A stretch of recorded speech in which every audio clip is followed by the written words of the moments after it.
Hey, we're streaming, and I'm bringing you directly on to our Roll20 page so we can get started quickly. As I am acutely aware that last week, anyone that watched our stuff on Twitch, and I know a couple people did, and I apologize up front, there was a acute failure of myself. I would love to blame it on the software. That led to a catastrophic loss of audio from everyone but myself. I like to hear myself talk, obviously. I'm a DM. But when you go back and look at the video, it gets a little bit monotonous as I'm laughing at all of everyone else's jokes that none of you are hearing.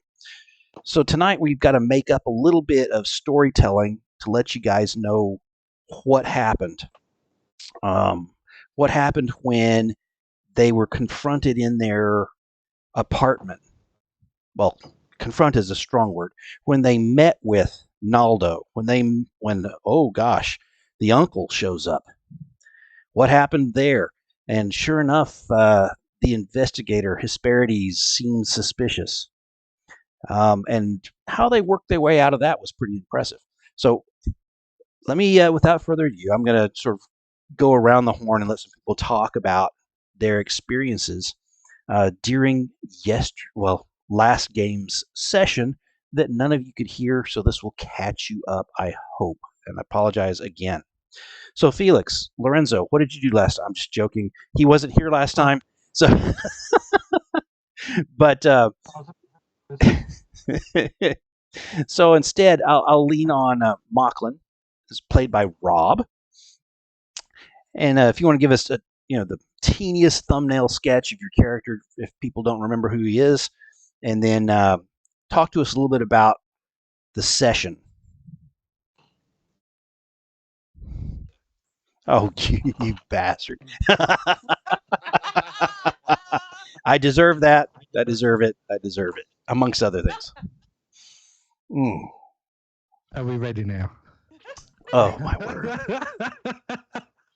This would never happen on Critical Role, which is what you guys usually say when I do something wrong. We've got to have bleeping in there as well, so early on in the session. I don't know. Yes. So everybody knows what my memory is like. So for the watches and the later watches on demand, my memory's shit at the best of times. But I kind of remember an awful lot that Mocklin did.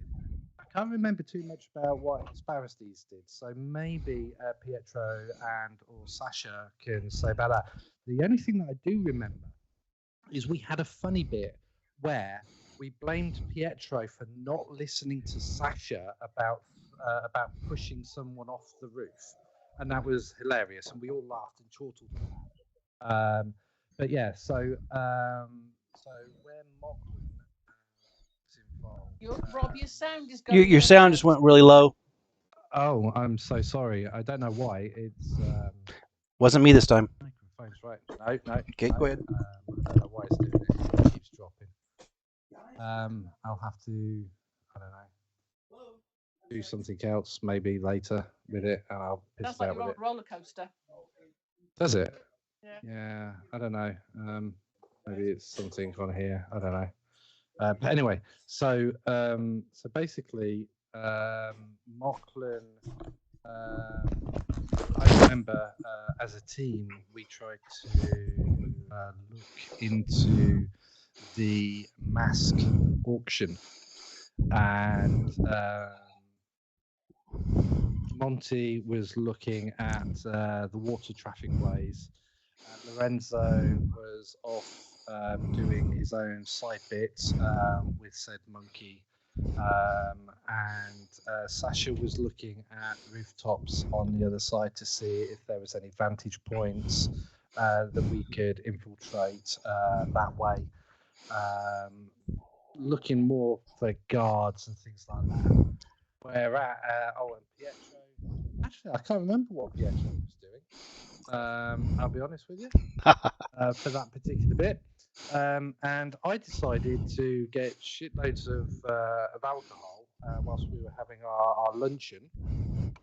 And I dabbed some on me and what have you. And I played the buffoon and I got caught. And I then got unceremoniously jumped on my ass, which I let it go. And pop down, and they were expecting us. So we turned up at the auction. We went on in, and basically, the Lady of the Roses wanted to seductively take Pietro and strip him naked, rub him in duck oils, and then do a bit of pole dancing. It's not quite how I remember it, but it's exciting that way. That's how it went through my mind. And Pietro, ever the gentleman, said, "My darling dear, of course you may." Me, on the other hand, I was more attentive to the 30-odd archers and bowmen and whatnot up in the rafters, and thinking, shit, we're really in the viper's nest here. And Pietro was there swinging his hips, getting his old posing pouts to dangle from left to right. Now you know how he actually, in the very first episode, he had a duel to the death. This man, he lives on the edge. I know, right? And it turned out that we needed to find one of her consorts, concierge members or whatever of the House of Roses. So after a little bit of dabbling with, I found out exactly what was happening.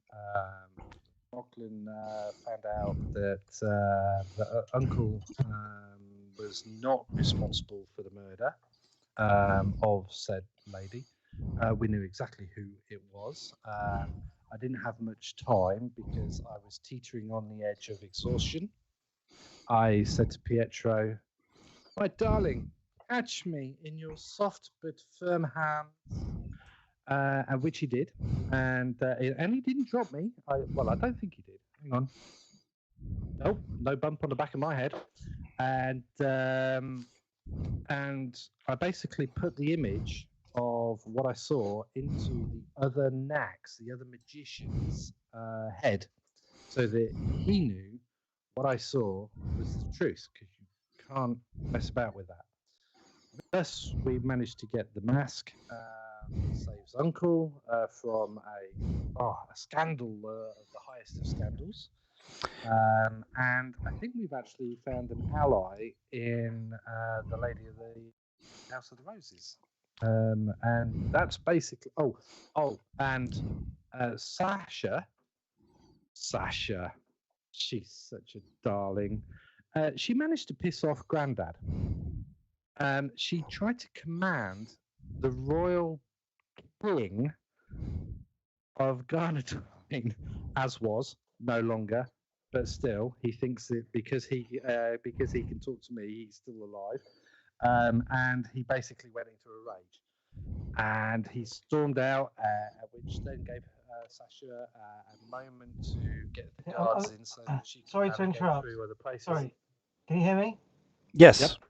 Sorry to interrupt. I don't know if it's my sound settings, but I can't hear a word of what you're saying. Rob's I can hear like every 5 seconds, and I can't follow it. I don't know. I have no idea what you're going on about. So I was hearing him come in loud, and then when he moves back from his microphone, it's like it's trying to blank him, but you can hear it You guys quiet, and then he comes back in loud again.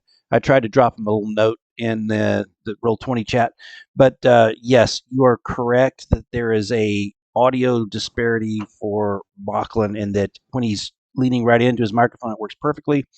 When he leans away from it slightly, it gets very quiet. At some point, can I just have like a 2 or 3 minute update of what happened? So we're about to move around the horn and touch some other people's memories, because I think you're getting one piece of the picture for Mocklin that probably needs to be filled in by some of the others as well to make things exciting. And I was looking back, trying to find the name of Uncle. Why can't I find this in my own notes? Loto. Son of a gun. Loto, that's the one. Good old Loto. It's Loto, don't you know? It's Loto.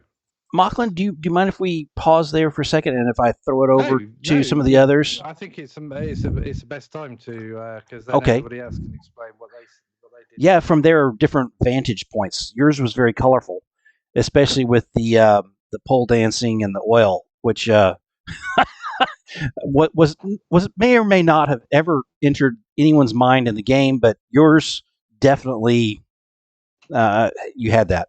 Um, Monty, do you have? Can you sort of take it through your character's eyes? Teach us a little bit about your Yeah, character while you're doing it. yeah. So we went and try and go and retrieve this mask and from the auction.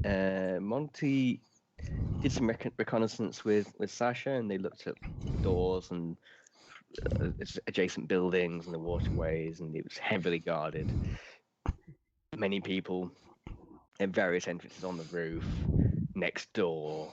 Lots and lots of people who weren't going to get in and out of there without being seen. Monty thought he would dress up as somebody from a gondolier from House Bjorn, and convinced the people at the side entrance that he was there to await some, basically say we're going to bid on some merchandise, and we're going to be transporting it back in this gondola. And as Rob said, Grandad came out at one point and ranted at Monty, and Monty didn't quite know what to do about this whole thing, and he kind of tilted backwards and fell into the canal. Yeah, that's that weird thing where you're sort of seeing him a little bit, and Yeah, and part of the reason you chose to be a gondolier is the background of your character, who he's done all sorts of transport, whether it's caravans and everything logistics, else. caravans, gondoliers, he's dock workers, that sort of thing. He's got a very kind of very logistical background. He's not the noble sort of side of things. He's very much a labourer, transport person. And yes, while he was in the water, there was a very large something went by underneath him, and thankfully managed to attract the attention of two of the guard barges that were doing patrols, and managed to get rescued without being eaten. So that was nice. Very, very good. Anything else you want to add on that? I don't remember. No problem. So I'm He going to wasn't. come across. Monty didn't go Okay, inside, so he's not aware of what went on indoors yet. that's He's not perfectly aware fine. of what's happened. So staying sort of outside of the building, let's talk again to Sasha, um, and see it through your eyes. And one of the questions I'll throw to you as a feeder, so it'll go out and be reiterated for anyone that's watching, is what's important about this mask? Why the heck are you guys messing with this mask when you have so many problems that are ongoing? So, well, the mask is a unique item that the Court of Blades people wear, and it's unique to them. It has designs and emblems that signify their standing and position in society. And this particular mask that the Lady of Roses had managed to get her hands on is actually the mask of the uncle of our house. So quite a high up person within our household, Uncle Otto. Yes. And he is well known for his interest in ladies and the calling and persuasion of certain ladies of society, shall we say. Fair enough. And he was enjoying one of those meetings and left his mask behind, I believe. And it fell into the hands of this lady, and she is auctioning it to embarrass our household. So we were sent to try and retrieve the mask from her, And which why is what why we were doing that evening in the theatre. so and why was she going to embarrass your house? I mean, she's usually very good about all the different houses and working in between Well, them, she maintaining neutrality. believed, and what she had been informed of was that Uncle Lotto was was Mm. the person who had hurt one of her ladies, had basically had disappeared this lady from existence. Yeah. She's gone. Nobody knows where. Nobody knows whether she is dead or alive. Just that she has disappeared completely. And the last person who was known to be with her was Uncle Lotto. Yes. But that is where Mochlin very handily found out for us using his wonderful skills that actually it wasn't Uncle Otto who had done this to the lady. It was in fact somebody else. And luckily for us, Mocklin was able to force that memory into the knack of the Lady of the Roses as well, I believe. Yeah. So yeah, that had saved us a huge amount of Absolutely. That was a really neat use of magic to help bolster your cause. That is for sure. So was indeed. staying inside the building and seeing it through someone else's eyes who may or may not have been dancing on a pole with duck fat grease. I think you might refute that, Pietro, as actually of having happened. But from your view, how did that go down? And actually, I'd like to take yours back just a tad. And the reason I'm doing this is because you've got this murder as a backdrop to this problem set. And I'd sort of like to get your thoughts about the around the coffee table with first just Naldo and Hesperides, and then the door popping open and Uncle Loto coming in drunkenly and upset. I think Uncle Loto gave you guys free reign to do a lot of things, and that was because of Lorenzo. Yes, yeah, and we quite quickly abused our authority to sign a letter giving a certain lady's paramour a position in the guard. So not in the guard, in the military. That's right. Sponsor into the military. That is. This may put us at odds with other houses. So yeah. So we quickly did that, and then because today was the day that we had to sort out the mask. Yes. We had a plan we had a plan and we had a backup plan. Amazing. Our backup plan was that we had copies of the mask made. Yes. We would turn up to the auction and basically, dispute the fact that they had the mask. It was just a copy. Look, we have loads. Brilliant of idea. Absolutely. It's not the mask you're looking for. Yeah, and our other plan was that Sasha was going to sneak into the building, position herself in the above the stage, and with a well-placed shot, Yep. was going to destroy the mask as it was Indeed. presented for the auction. And we sort of managed to get Sasha into position, and we got there. No thanks to somebody's uncle. I tell you that much. Grandpa, somebody's grandpa. There was no help whatsoever in that. Yeah. Man, Rob, they're disparaging. Ageism. Deadism. No, okay. Yeah, that's right. Necroism. What? Hang on. No.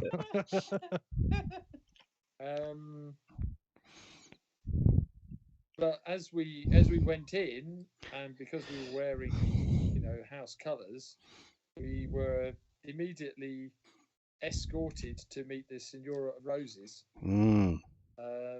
herself, and through discussions and questions, we found out that she really wasn't sure that Uncle Loto was the one who disappeared.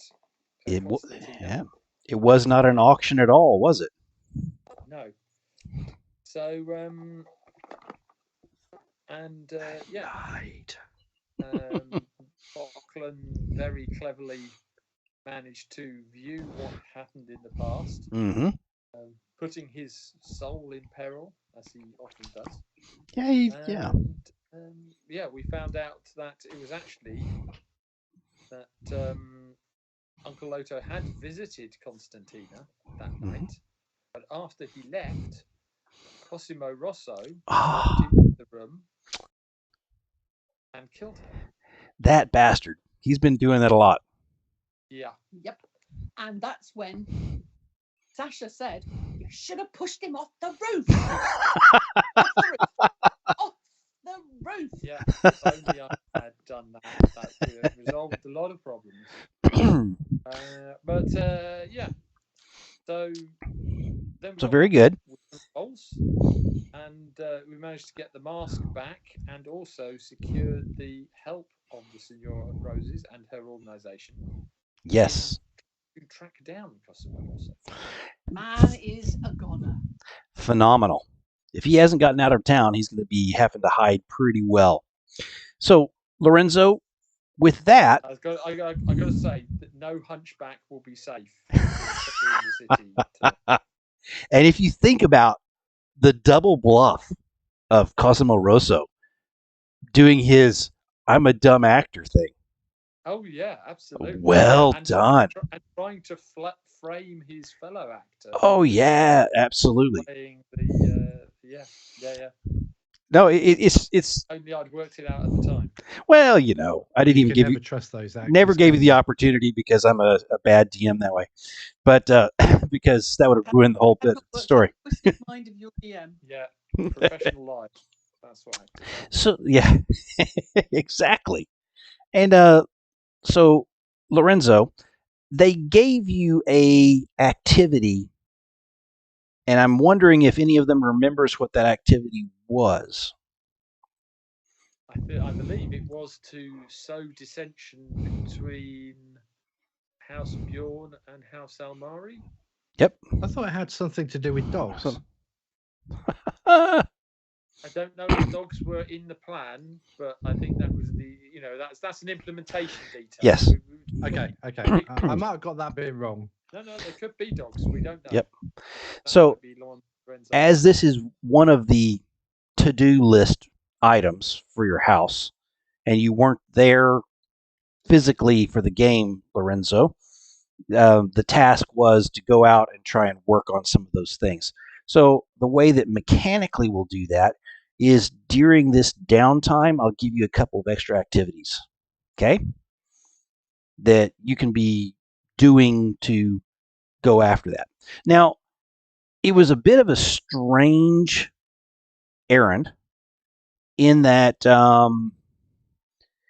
you weren't really crashing in, doing something, running away, any of that type of stuff.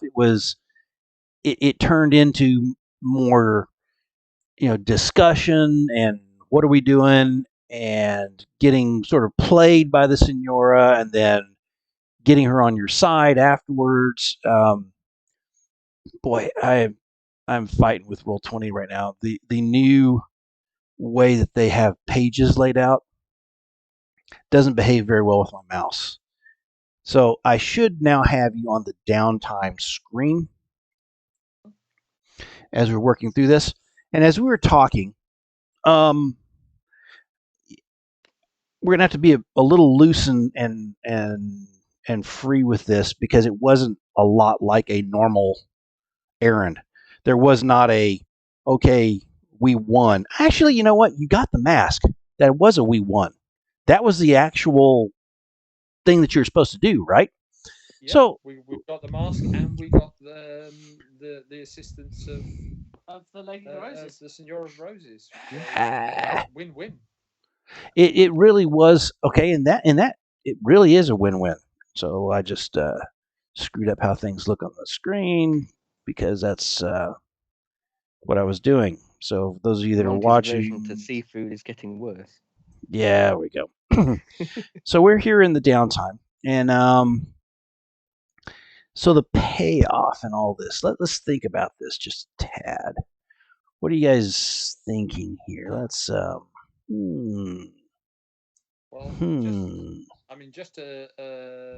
we're quite high with the amount of influence we've got. I'm just wondering whether or not should we resolve Lorenzo's activities first, because he can basically do influence Good idea. That's or not a bad idea before we even go into. before we gain influence from this thing. Fair enough. So, what you're asking me to show to show dissent Between houses. House Bjorn and House Amari. Who Now, are the main characters in those?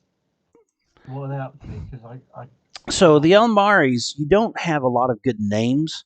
You do know that they're the ones that were sort of there that you talked to before you took off in the boat to go try and rescue the poor stranded cadets. You know that for a while, the brother Was it of House Ari that were trying to get your monkey killed? we don't know that. I don't think. It was Which house was that? it was what's the name, wasn't it? Mm-hmm. Moon de Lavelle. Lavelle. Lavelle. Yeah, Okay, no, it's using the monkey. Yeah, no, we can't use that then. yeah. Yep. I mean, what you could, I mean, if you could try, maybe get a clock going to try and persuade House Bjorn to raid House Almare's smuggling operation. Yeah, I'll need some really good justification on that. Now, so go ahead. So listen, the smuggling operation is House Amari, yeah. Yes, that is the one that Monty discovered. Under the Yes, and then if you remember, they got raided and everything else because they were implicated in what, Monty? I set fire to it. I tried to set fire to it. Yeah. Well, there's a lot of that. And But then, why there was did potential the leading house ask the military to move in on them? Were they implicated in something to do with Tita? So we've got yeah. kind of we've got someone that's involved in the military, haven't we? Mm-hmm.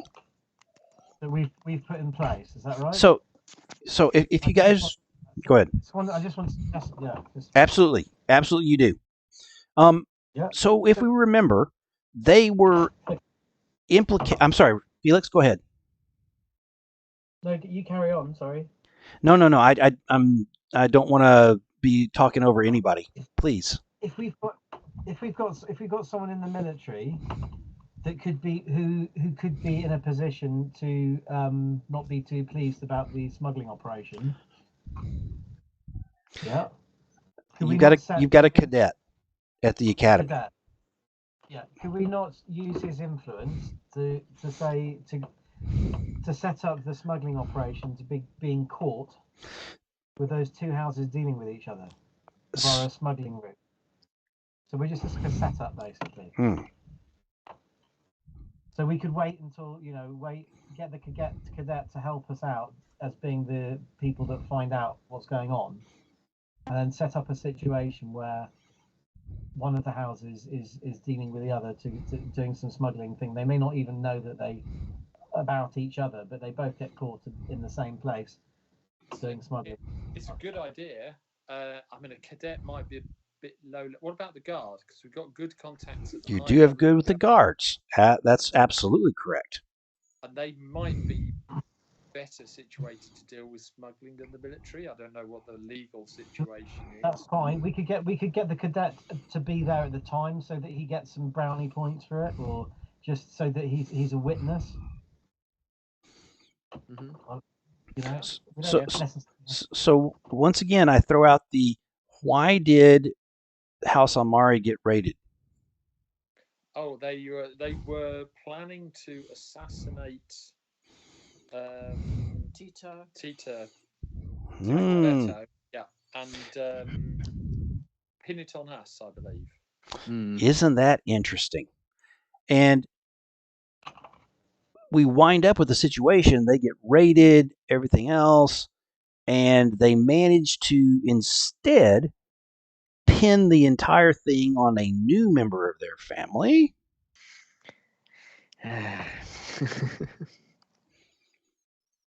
Yes, Monty's So that- paramour.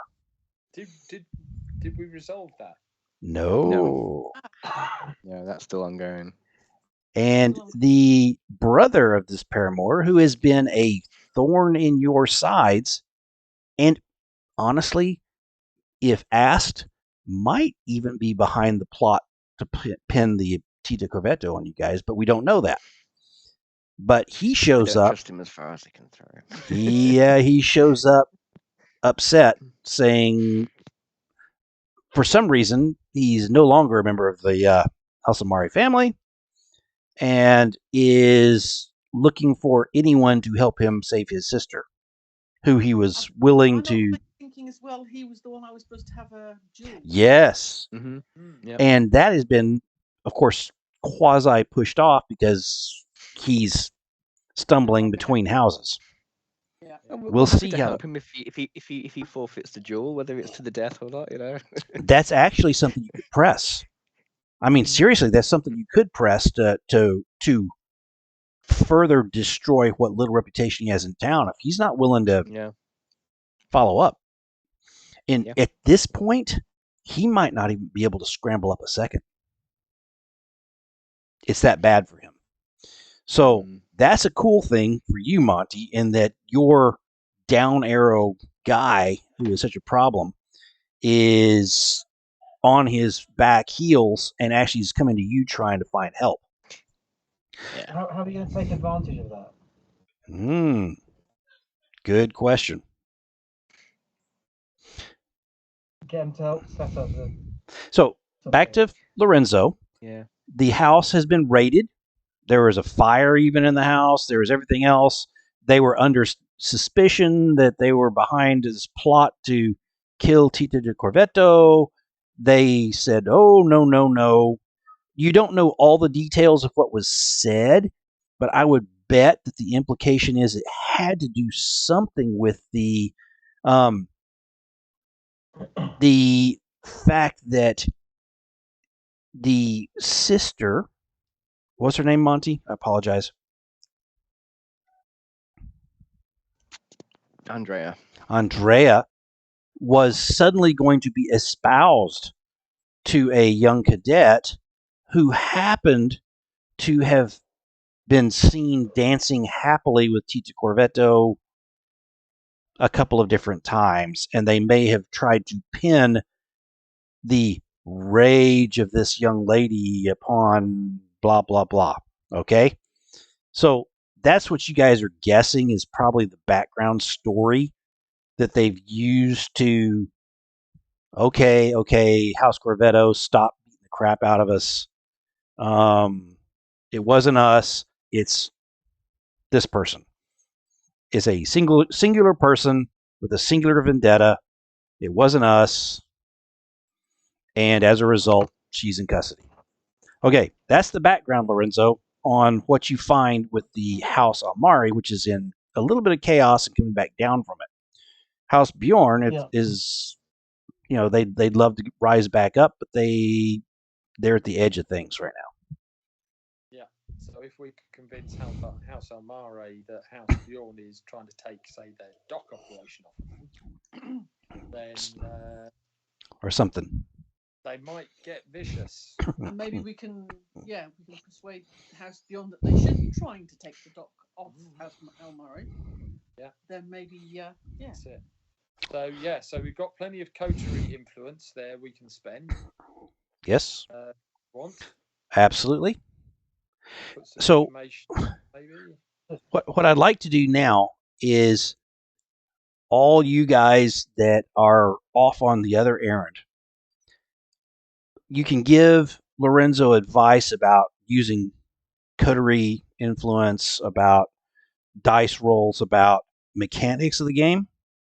But right now, Lorenzo's wandering the streets with his monkey with the task of doing this. And I cannot wait to see what he comes up with without any particular guidance from his team. I found it quite hard. I find it quite hard to follow a lot of the things that you were alluding to in those stories. I may have missed some of them. All I That know is that there's one house that has got you a can smuggling ask operation. any question you would like, Lorenzo, and between all of us, we will answer it to the best of our abilities. Okay. So there's one house that's got a smuggling operation. There's another house that we Almari. want to. Yeah, Almari have a smuggling operation. The other house, we want to kind of persuade the other house that that maybe they should be getting in on it, or that they're being done over by House Amari. The Yep. job that was given to So- you by your house during this season was to try and sow dissent between the two houses that are below you, Bjorn and Almari, because the odds are they're going to work together to try and hurt you.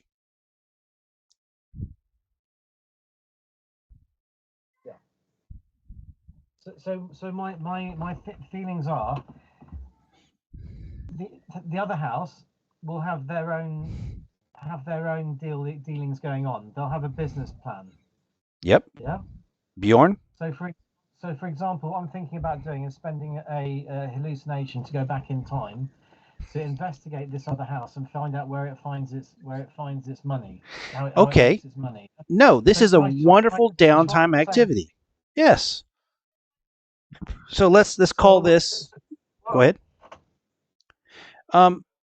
Let's call this a gather. What I'm saying. Yes, please. I'm sorry, Felix. I've done that twice now, 3 times maybe.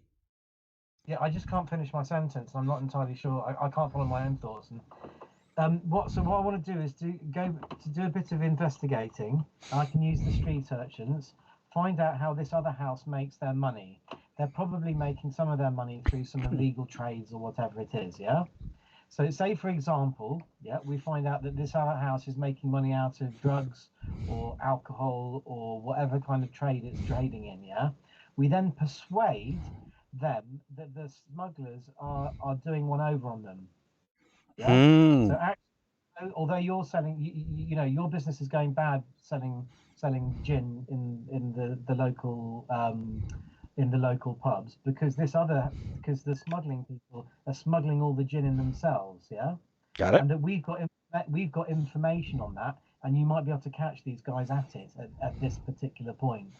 Yeah, and we persuade them that that's the case. We spend all our persuasion points to try and set that up. And so it takes a little bit of time doing some investigation to find out if we can find an angle to find some business that we can persuade that the smuggling people are taking over on. Absolutely. So what I'll do with this then is for your first downtime action, it will actually be a gather information action instead of an uncover plot, which is a bit of a clock type thing. Yeah. So you're gathering information. So you will give me the skill you're using and how you're doing it. You're going to roll your dice, and the height of the number will give you what information you gather. So you will tell me up front what is the question you're going after. I think it's something to do with how is House Bjorn gathering his money or generating funds. So it's how House Bjorn makes its illegal money and Illegal money. how that could be a conflict of interest between them and House Amari.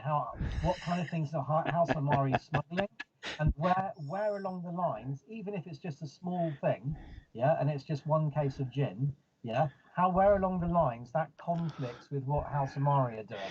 So that is a complex, multi-part question. Can we break it down into one that I can give you a single answer, where you may have to spend another influence for another? I'm going to be using consort, but I'm also going to be using points from our an influence from our street urchins that we set up earlier. Very good. And I'm happy to spend more influence on top of that. Okay. So what I'd like to do is, since you've made it such a big question, in my mind, I'm crushing down the level of information I'm giving you per point. Okay? Because it's hard. So as you are using the street urchins, as you are using the influence, the higher you get, the more information I'll give you. Fair? Right. Yep. And I love the idea you're using this, but I want to know how you are using the urchins. So I So think, this so is I my think there's, intent. No, This is no, my I've got intent. you got an idea. I've explained my intent. That's what I'm trying to find a conflict of interest. The street urchins I'm going to be sending to the nearby docks to offer help with, just to offer help to see if anything needs moving, or to go past in boats, to be begging outside, that kind of thing, just to keep an eye on what traffic is moving in and out of that area, basically. Okay. So you're Yeah, and they're basically gonna be having them stake out the house Yeah. and provide you information then- of. Okay. Yeah. That's worth a die. That's There is Almari. there is a monkey hand raised, Lorenzo, next to you. Okay. Yeah, I'm going to ask him. I want Pete's opinion. I'm going to get that in a second. And then with the house, sorry, that's Almari. And then with the other, Nope, with the that's other Bjorn. That's Bjorn. You're working Bjorn. Almari are the ones smuggling, aren't they? Yes. Yeah. So with House Bjorn, what I want the street urchins just to. They don't even need to spy. They just need to find the right people to ask how they make their money, because it's going to be very obvious that these guys are in charge of the gin in that area, or that they've got the protection racket, or whatever else. Got it. Got it. Yeah, but That's wonderful. yeah, sorry, Pete. yeah, it's just a because there's two ways you can go. Your choice as to which way you want to go with the gather information. So we've got the house ability, a matter of charity, which again uses the beggars and the urchins. You can spend 1 influence for a 4 or 5 result. That's not bad. If you spend 2 influence, you can get a 6 automatically without rolling. Yeah. That's not a bad idea. There's the other way you can do it, which is because it's a gather information roll. You can roll, and if you don't like the result, you can spend influence to increase it to the next level up. Yes. Okay. So in other words, if you rolled a 4/5, you'd spend 1 influence to make it a 6. Yeah. Or you could spend 2 influence to make it a double 6 critical. So I think we should probably do it the second way, because there's no point spending the influence unless we need to. Fair enough. Yeah. So okay. Let's go with consort. Very good. Yeah. Am I? No. It's not. You just put whatever in the fields to roll, because this is a gather information roll. You're not desperate. You're not. You can put whatever in there. It doesn't do anything. So, okay, sorry. I just need to get out my full roll 20. So this is going to be controlled, yeah. Yes. Yes. Yeah. Standard effect. Yes. What about extra die here? So. Am I spending influence? So you're going to roll, and then you can spend influence to move it up or down, as Pete said. Okay, because I've only got I've only got 2 dice or something. That's fine. Remember, you can't fail this. It's just the amount of information you get. Okay, so you're at a 3. If you spend influence, you can go to 4. Yep. You can even go to all the way to 6 if you want to spend more and more influence. Okay. Right, you spend it to go to the next level of success. So 1 influence would make 4 or 5. Yep. That's right. 2 influence 2. 6. 2.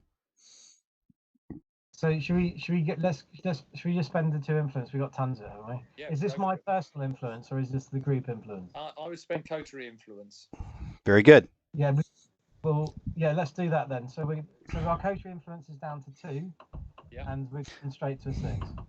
And each of you will have to change your coterie influence level on your own character sheets. So go ahead and do so. You are now at 2. Nope, not doing it.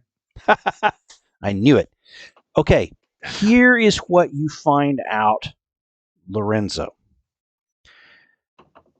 Give me a drug. Give me something that would fit in this milieu, this storyline that we have. What is something that people here in this most beautiful and bright city would want to do? Psilocybin, because they're in the dark. Oh no, we're not in the dark anymore, are we? No. I was thinking mushrooms and darkness. No, that's a good idea, but yeah. let's think about belladonna. Okay. Some sort of. So this is an Italian name. It's used to dilate the pupils and kill people, and I think it helps with digoxin basically. So what is it used for? Why would people buy it? They would use it to dilate their pupils to make them look more attractive, or they may use it as a drug to kill people. But it's very popular with women that use it to dilate their pupils to make themselves look more attractive. I like it. I like it. I like it. I like it. It's really obscure, but that's a fad. The dilated, yeah. But it's used it's nightshade family, and it's used. It was very popular at certain points in history. So I like it. So we've got a fad in which the makeup and possible taking of this drug makes the eyes appear bigger, bolder, more attractive. Yeah. Well, you have found out that this is number one, this is not native to this area at all. And House Bjorn somehow has the inside edge on this. They are selling it in capsule form. No, pill form. Is powdered and pressed. Okay. Yeah, it's then dilated diluted and used as eye drops. Oh, I like that. Even better. So it comes in small bottles that are already prepackaged and ready for droplets. It is illegal because it has killed several people who have overdone it. And the watch knows that it's going on. They've sort of turned a blind eye on it for a while, but it's gotten bad enough. Enough people have had problems with it, and people who have learned that this is a poison that's readily available are using it to kill their husbands, to kill their lovers, been indiscreet, and it's all of a sudden a massive source of poison on the streets. Okay? Yeah. So this will be canon now, and House Bjorn has the inside track. Tell me why they've got the inside track, Lorenzo. What is it that they've learned, or where do they do? How do they get this stuff? They've got a group of apocryphes. Yeah. Apocryphes. What's the word? Apothecaries.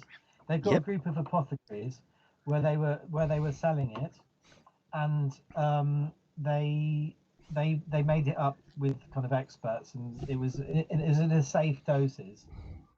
But then it suddenly became a craze and a fad in high society, and thousands of people were using it, and became very, very popular.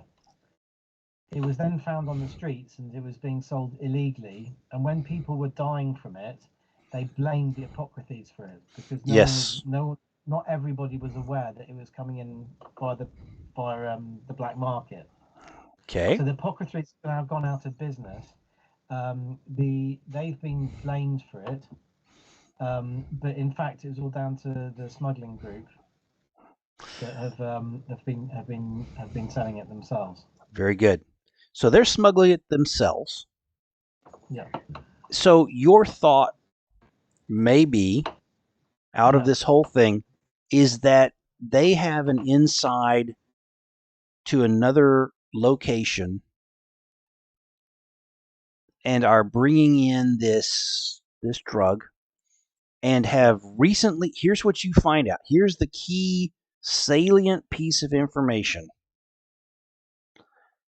Recently, some of the urchins talk about a different color bottle and drop type thing that has come into town and rumor is that it's come from across the sea. So they're importing it. So whereas abroad. House Bjorn has probably found a land route or someone outside of town, House Almari, who controls all the in and out of the ports to some extent for smuggling, has their own set of things. So House Almari may be making some money in the only way really left for House Bjorn to stay solvent. Yeah. Fair enough? Yeah. I think for a 6, that's a lot of data. Okay, so now we've got. So I'm going to take that back to the group, and I'm going to sit down and decide how we're going to how we're going to set them up, and Yep. and how we're going to use that information. I think that is plenty of cool stuff for you to have been doing while everyone else was worried about trying to get the mask. So you have been all over town. I mean, So I get uptown, downtown, wandering the docks, talking to different people, working your networks. That was a lot of time and effort to get that data. So Yeah. good. And I was using the urchins. I was impressing the urchins with my monkey. Oh, they love the monkey. Who doesn't? I mean, seriously. Christine. Brilliant. Okay. With that said, let us get into a little bit of rewarding people. All right. So you guys get 2 influence by default for this job. And how do you guys see what extra influence you should get? Did you guys? I'm looking at, if you were to look by chance at page 132 of the rule book, the level of extra influence you gain 6 for a ruinous secret found or hidden. Does that sound like what you did? That's absolutely does, yeah. So you get 2, you get 6, that's 8. Divvy it up as you choose. Okay, well, I'd say we put 2 into the coterie, bring that back up to 4. Mm-hmm. That leaves 6 to divvy up amongst us. Nice. I've only got space for 1. I haven't got space for 1. You guys gotta start burning this. I haven't got any space. Wow. Okay, I can shall we put put it in the, Space for 2. put it in the retirement fund? There you go. That's not a bad thing. How do we do that? What do we do? When you have What are we looking filled for? up the row for your house or for your coterie, when you filled that all the way up, any that you have past that, you put into that. And I'll find the details for that, but keep track of it. Who has got? Sorry. So what are we looking I've got for? 2 spaces. Influence character. Influence. You've got 2 spaces. I've got 4. Okay. Oh, good. You got 4 spaces free in influence. Yeah. Yeah, I'm completely out of influence. I'm max on Oh, stress. oh, In no, that case, take it. So Yeah. I'll take 1. You Okay. take 1. I can do, yeah. So okay. we put 2 into the coterie. Okay. We've taken 1 each. So that's 4. So there's 4 now to go between 3 of you. Well, actually, I'm happy to say I won't take mine. I'm going to leave it. I've got 3 influence, and then that's an extra 1 because then that will fill. That's fair. I'll That'll fill Mocklin up completely, and influence could be very handy for our knack. Yeah, I think so. That's not a bad idea. Fill up Mocklin, and then that also then puts some in Monty as well. So Monty then comes up to the same 3 that I'm on. So Yeah. well, let's if we can arrange everyone to be on 3, so that's 3 for Mocklin, So that's 5 spent. Well, no, then that means that Pietro and Mocklin are on 4 each instead. No, I've forgiven. I'm not going to have mine either, so I'll be on. Well, we don't need that many not being taken. Anyone watching, aren't they sweet to each other? Ah, Okay. How many of the coterie got influence-wise? 4. Putting that Cool. 4. Okay, That's full. so I'll leave mine as it was. So okay. Yeah. Yeah, Okay, you won't take yeah, it Sorry, I was messing about with the microphone, so I was listening out for my name, but I didn't hear it, so that was fine. so but your personal, your character influence now, Mocklin. So if you take that to 4, 3. No, take it to 3. no, take it to 4. 3. Take him to 4 because it's really useful for our net to have influence there. To Okay. basically, possibly use. Boss, HR is saying take it to 4. Are you going to argue with HR? Never. Okay. So In that case, I'll do what Never Sasha argue said. with I'll do what Christine says, and I'll go 4.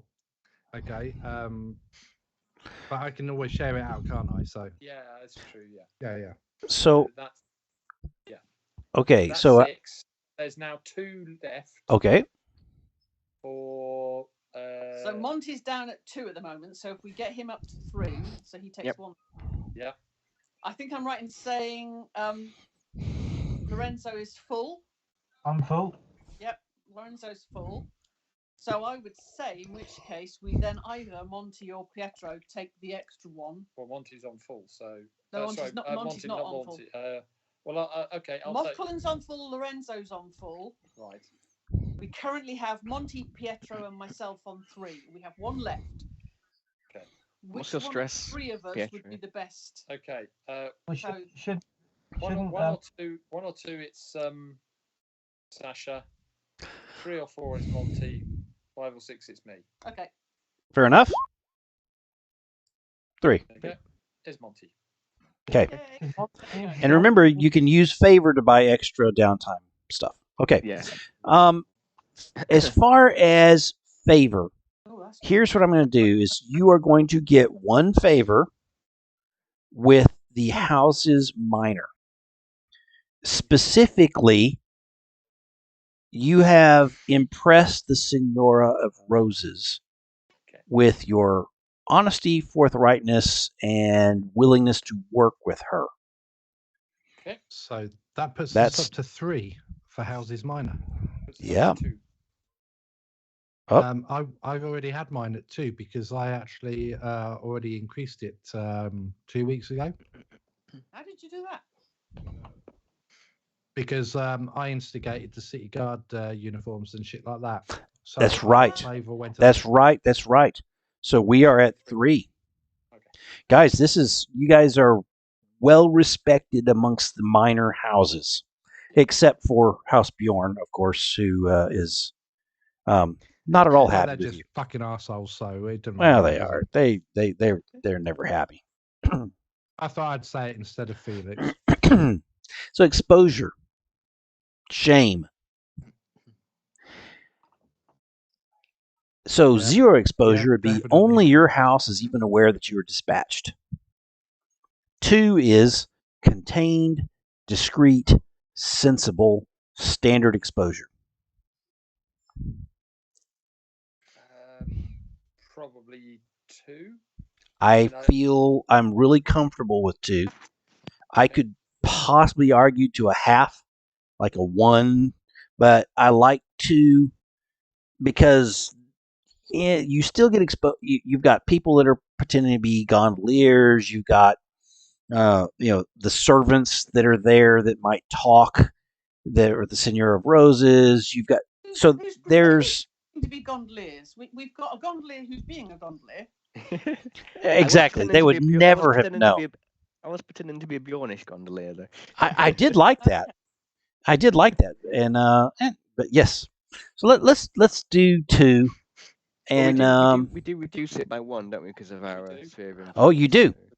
So there, go with 1. One So exposure. let me argue exposure for 1 system. exposure, so we get down Okay. to 0. It puts us up to a total of 2. much exposure. Two's not bad. I mean, seriously, you guys Yeah, are pretty in Yeah, a, well, in that's quite good. considering all the shit we're being thrown at us. Yeah. And not only the shit, but the hunchbacks as well. well. What the good thing is no one probably needs to spend a downtime action to reduce exposure and shame, right? Because you're only at what 2. Yeah. So that saves a downtime action. So let's talk about those downtime actions. Yes. What we'll do is we'll sort of go around and work through it with all of our different players. It This is actually a really fun part of the game because we get to sort of see where the characters put their priorities, and it's what defines them as who they are. So if you're looking at your screen, you'll see that Lorenzo is bottom left. I'd like to ask him what he does with his first downtime action. They get 2 apiece, then they can spend. Nope, please, Pietro. Do we do XP first? Oh gosh, darn it! You guys are always wanting your freaking XP so you can go up. Yep. Absolutely. Let's do this. Let's talk through your. Sorry, I don't think we did coterie XP last time. Fair enough. Fair enough.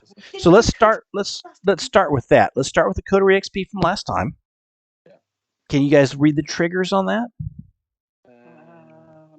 I'll go You have can obstacle with audacity or on yes, we did that.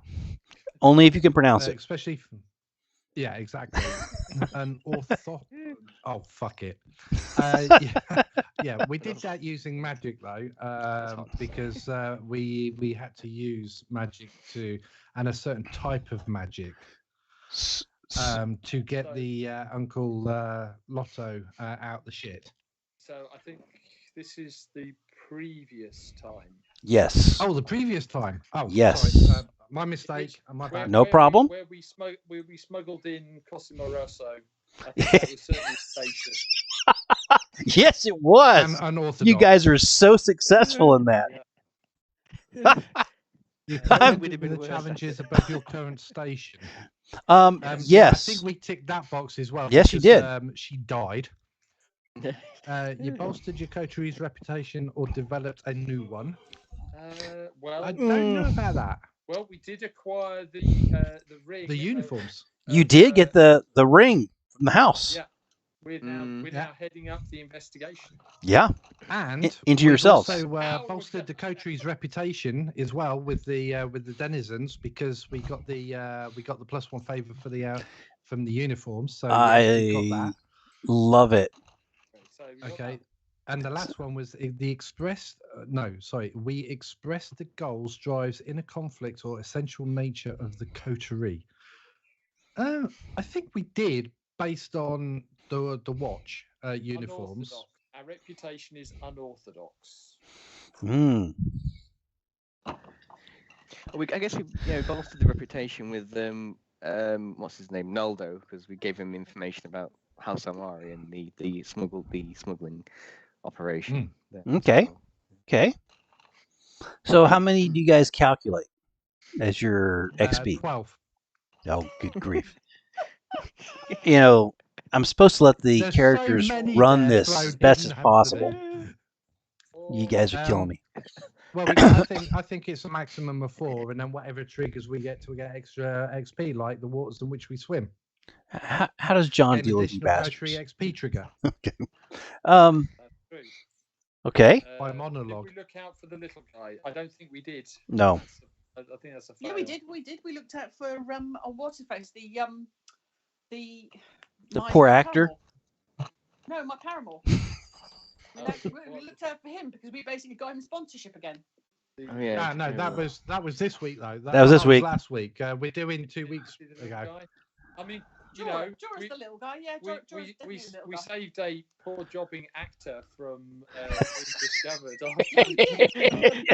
Yeah, exactly. Oh God! You got to give us double XP for that, Anthony. I love it. I boosted the morale of a second-rate actor who plays a hunchback. Absolutely. I mean, and he would have been. that's I fine. mean, you got him out of there. You let him just go on his own way. I mean, all the things you would I hope didn't to. push him off the roof.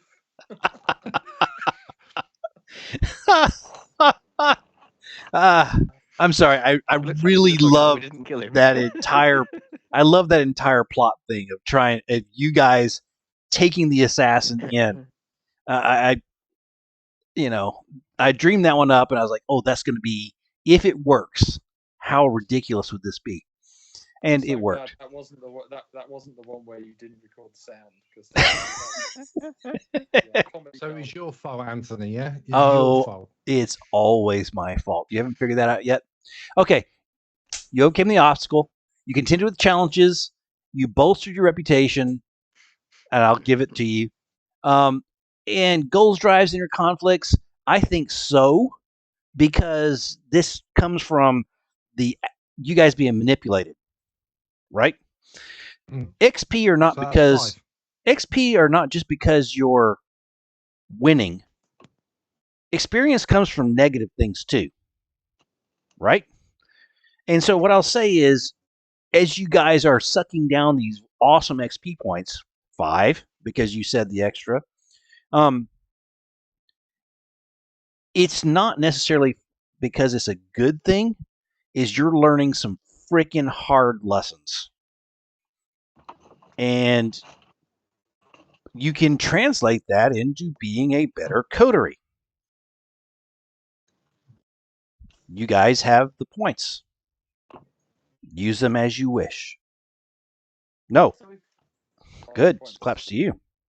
5 points. So where are we using them? Well, we can't use. You can't use. Well, them we can't get until full we. backup. So we basically Yeah. What was our coach? So we need another 5 from last week. Yeah. So put those in, and then we'll carry on with yes. Let's do. Well, why don't we do Coterie XP for this week as well, and then Okay, let's do that. Yeah, Let's makes do sense. that. Now what So can we, now what can we now yeah, searching for the little guy. Now it's Dora. Sure, yes, yes. Yeah. protecting the little guy. So that is good there. Definitely. Obstacle with audacity and on being I l- unorthodox. So here's what I'm going to say on that. I'll just jump in. You guys, your awesome idea with the masks, that I loved it. That is audacious. You went all out to discredit the mask that was there. I love it. You've got that point. That's you don't have to argue that at all. We were trying to secure Uncle Lotto's indiscretions.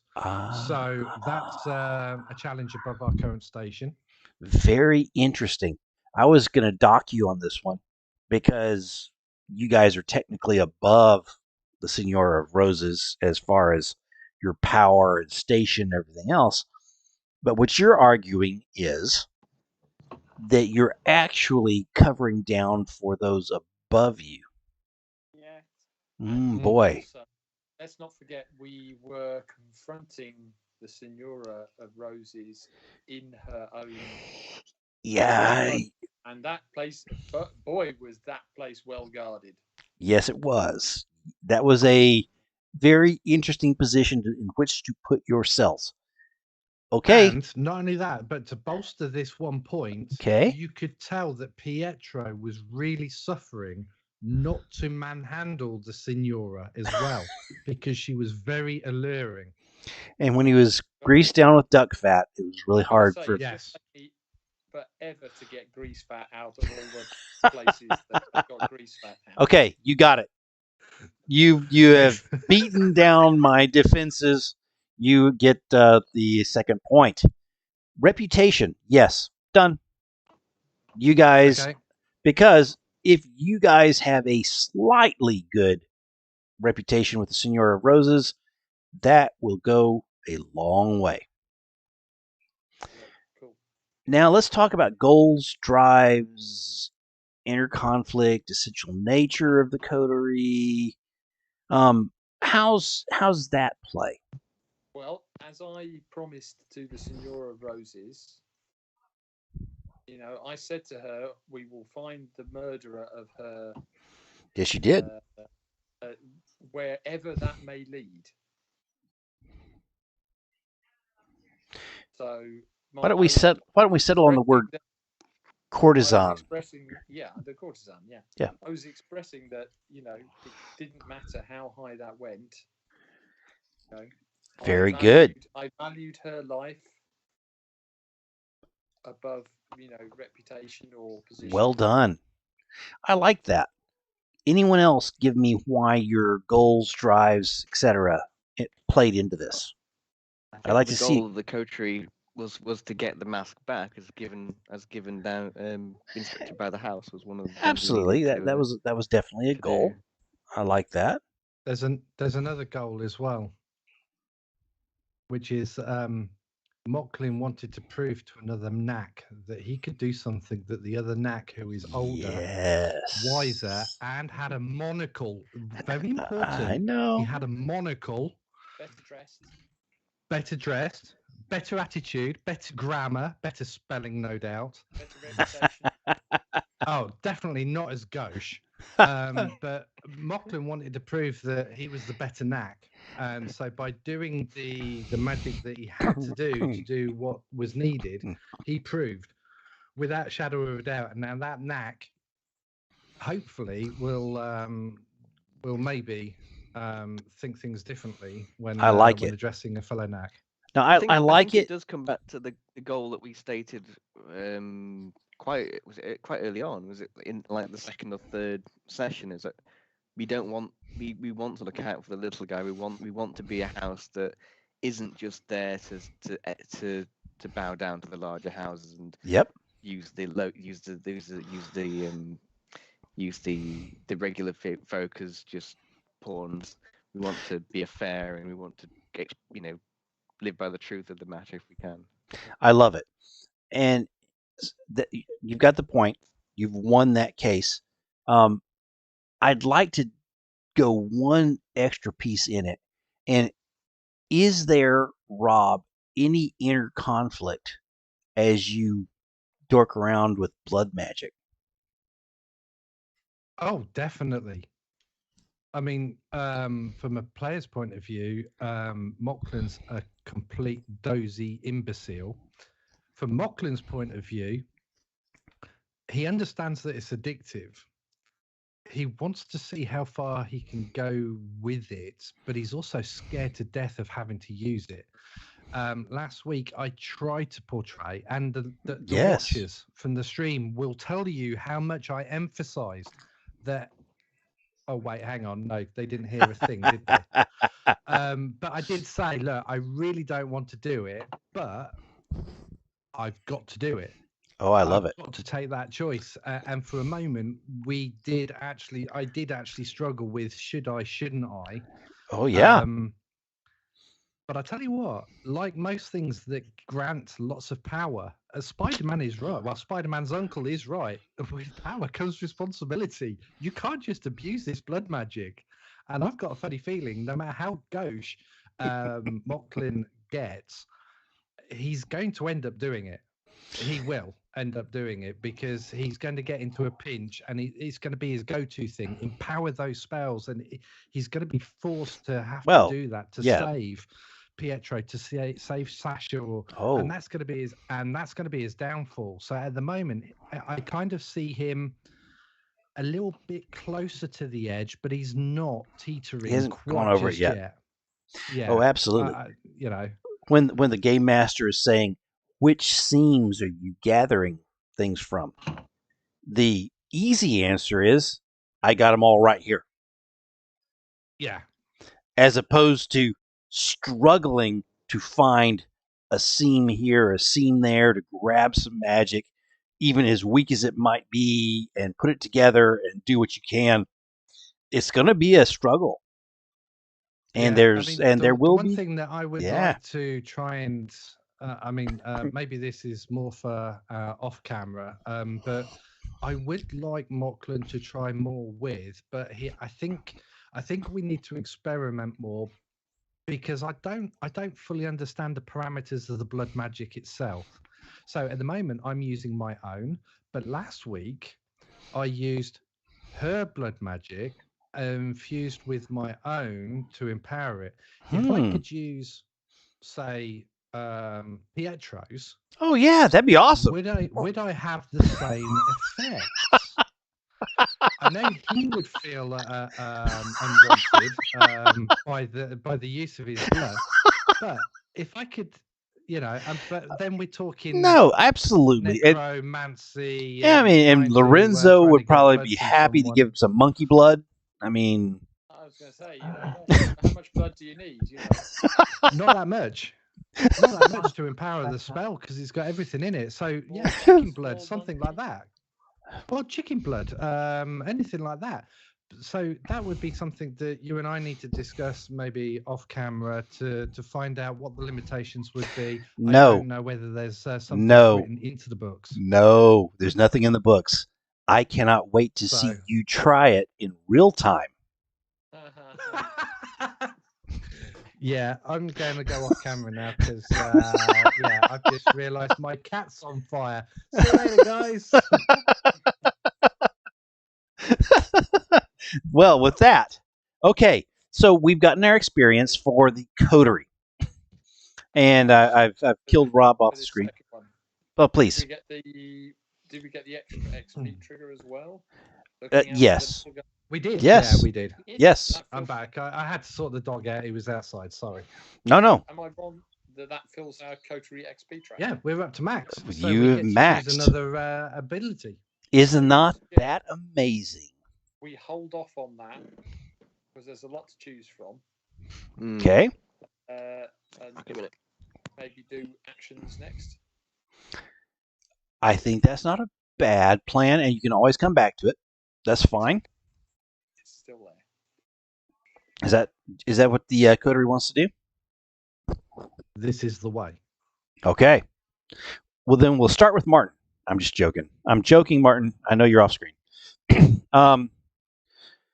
I am going to go back to Lorenzo, as I started to originally, and he had his activities, but I'd like to know what his 2 activities are now. I'm going to start with, let's do one apiece and just do a circle.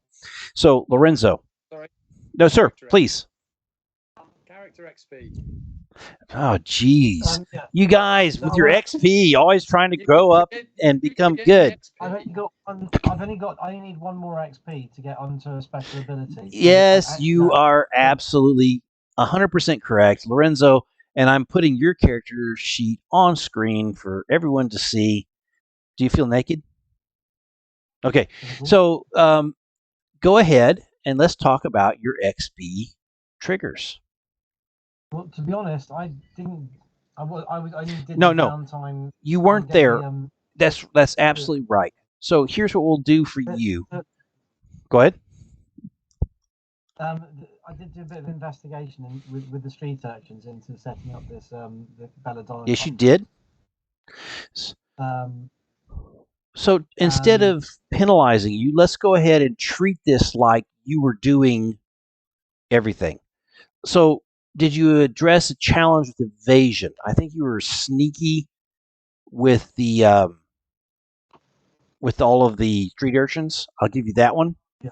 I'm not going to give you mayhem. Did you express beliefs, drives, heritage, or background? Not particularly. Okay. I mean, it's hard to say that I did that. Let's struggle with that one for just a minute because I'd love to give you 2 points instead of just the 1. Could Go I ahead. just interject? I think he should because he used his street performing skills to get that subterfuge. Which He is part did. of the background. He did, including his the whole monkey thing and everything else to get the street urchins to like it. I am happy with that. You get 2 points, and that's as much as I feel comfortable giving you. Is that fair? Yep, that sounds fine. Okay. So I'm back down to 1 character XP, but I can spend something on special abilities. Yeah. Yes. So. So my stress isn't too bad at the moment.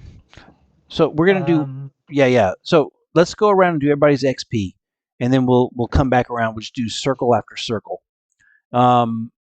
And so you've gotten your XP. You can put that in as you please. I'll ask you about it when I get back to you. Okay? Yeah. Pietro, let's look at your character sheet and see what you say. And I'm scrolling down right now so everybody can see your XP triggers. Did you address a challenge with expertise? Well, we had a long verbal to and fro with the Senora Roses. So, Okay. which is area of expertise. The other thing I did, of course, was I constructed the rifle. Rifle. Yes. The concealable So gun. very good. What about calculation?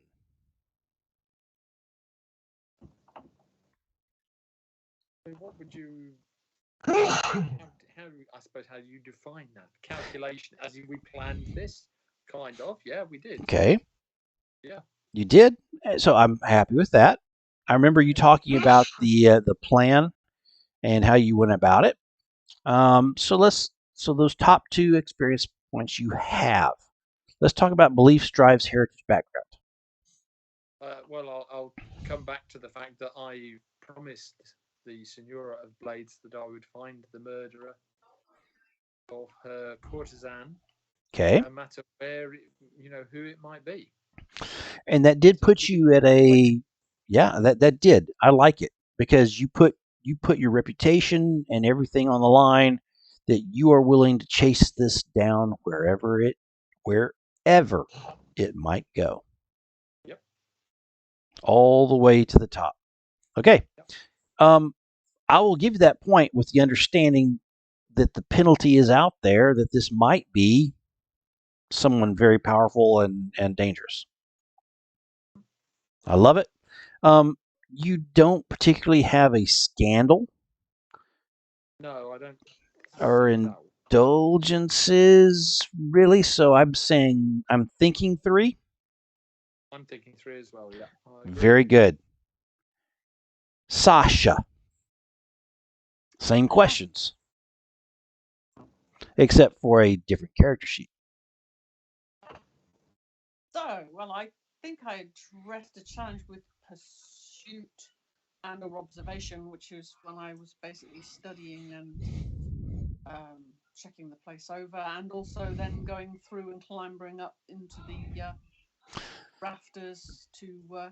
Okay, so that got give me the differentiation between pursuit and observation.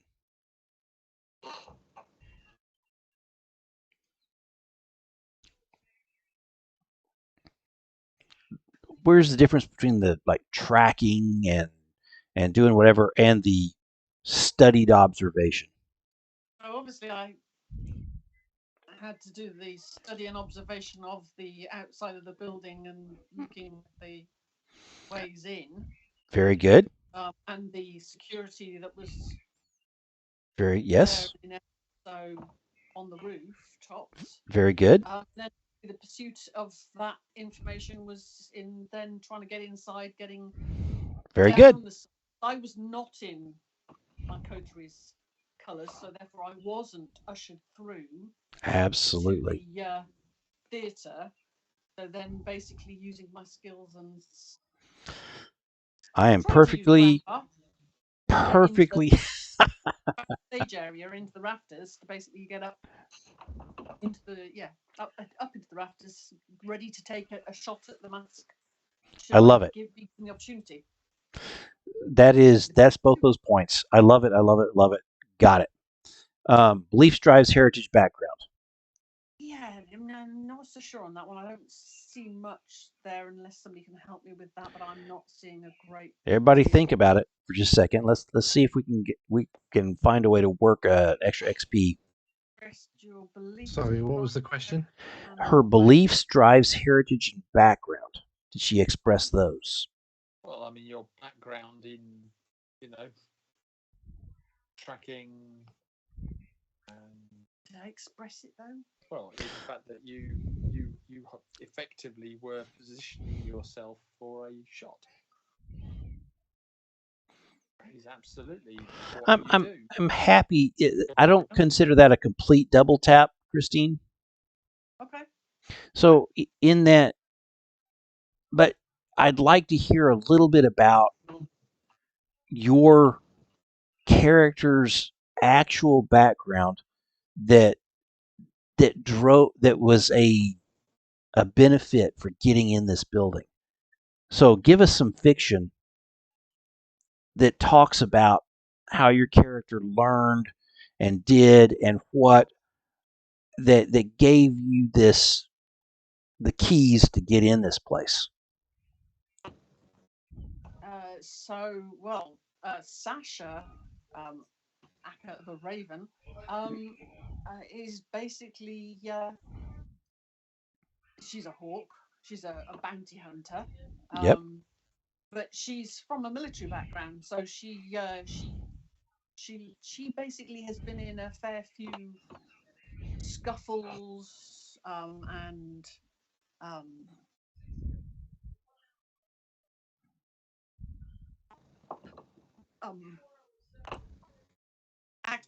actions, I suppose. Yes. But, which have basically given her a great deal of knowledge and training in gaining access to areas with subtlety and with secrecy, shall we say. Love to it. set herself up into a position where she can use her skills to take out. Absolutely.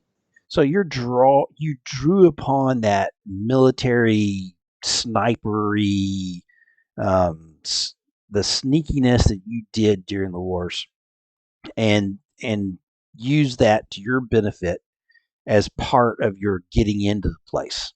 Yes, it was pursuit. Yes, I love it. I like it. I have no problem giving you that third experience point. Fair enough. I made you struggle for it, but you got it. Okay. Love it. I'm good at Monty, let's go to your character sheet. And by the way, all of you guys, I'm pulling up your character sheets on the stream as we're doing this and rolling it down to show the actual triggers. So, did you address a challenge with stealth? Done. Got the point. You were being sneaky. I mean, that's easy enough. Now, what about perception? Did identify all of the different guards and people in Done. the building opposite, and yep. There's two. Expressed your beliefs, drives here. This is always the one, but I will say that the way that you did the stealth with your leaning upon a specific portion of your character's background. I'm happy if you can get in a gondola. if you're doing a transporty type thing, you're there. And so you addressed it with stealth, but not only did you do it with stealth, you did it with your background. I like it. I see 3. I have a struggle with scandals because you don't have any, and indulgences. Let's hear it. He does have a scandal. He's Oh, still, do he does have a scandal. He's faithless. Ooh, that's right. Rockland got gauche, and but it doesn't really. I have difficulty kind of seeing what faithless does. It's like in terms of affecting stuff. It's like I don't trust other people, but I don't really. It's not really come to play. Yeah, we may have to dig at that one a little bit more to see if we can get some out of it. But there are 2 of our characters that have scandals. That's right. I forgot that you had that as opposed to just Mocklin with his ghostiness. This, by the way, I don't think that really. I don't really think it impacted in this particularly though. Fair enough. In this game, the most likely way that you are killed is you gain yourself 3 different scandals and you're done. Mm-hmm. 3. Four. 3. Okay, 4. Well, It says when you mark your 4th scandal condition, your character cannot continue as a retainer. Fair enough. Unless retiring from It the is team. 4th. 4th, yes. I've got the page open because I've got to take my 2nd. So the understanding is that as you're taking on stress, you're taking on problems, that the most likely thing that's going to destroy your character is not getting his throat cut. Is going to be they're just drubbed out of society because they've screwed up. So, Monty, you've got your points to put as you wish, and when we come back around doing our first activity, we'll talk about how you spent those. Mocklin. Yes, sir. Let's bring your character sheet up and see what you're doing. Yeah, please don't. I've drew penises all over it. As opposed to everything else that you have in your house. Yeah, well, yeah. I do have a few penises in my house, yes. Less about my family. Arcane yes, knowledge. I addressed the challenge Yeah. with arcane knowledge, definitely, and with power. I'll give you the power. Yeah, so yeah. that's 2, right? Okay. Express my beliefs, drives, heritage, or background. Yeah, I would say more beliefs. I'm a soft one for ladies going. Well, in actual fact, I'm a soft one for anyone going missing. Anyone that needs help and assistance. That's part of my upbringing within the royal palace. You always look out for the little guy. Okay. Basically, so when Mocklin found out that that the lady had been removed, disappeared somewhere. Yeah, he also wanted to find out what the hell happened, not just to clear Uncle's name, but to find the lady as well. Hopefully in good health. It didn't happen. Struggle with issues from indulgences and or scandals. No, in actual fact, I didn't struggle at all. It actually aided me with my gauchness. Because the late Signora of Roses actually mentioned that not everything about me is negative. There's many good qualities.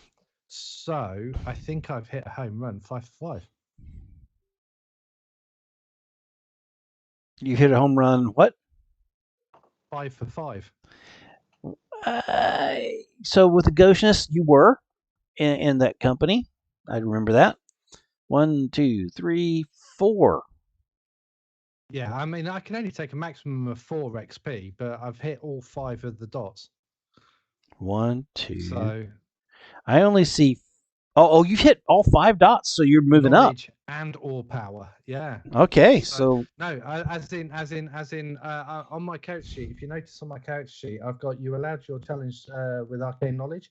That's got a dot next to it, and then and or power has got another dot. So I've hit all 5 of those dots. So I can only take 4 XP. So I've got max XP. So I think. if you look at the dots, if you count the little diamonds on your XP triggers. Yep. How many diamonds do you see? Oh shit! Yeah. Oh, okay. Right. So okay. So I've maxed out. Excellent. Yes. Okay. What can I take? Math. Oh man, that would work with this scandal. So go ahead, take your 4, and we'll go from there. Okay. So now we are looping back around to Lorenzo for your first activity. Before you start, how did you spend your points? Or where'd you put them? I haven't spent it yet. I've got a choice, and the 3 things I'm thinking. One is, were you talking about my special ability? No. What did you do with the experience points you got?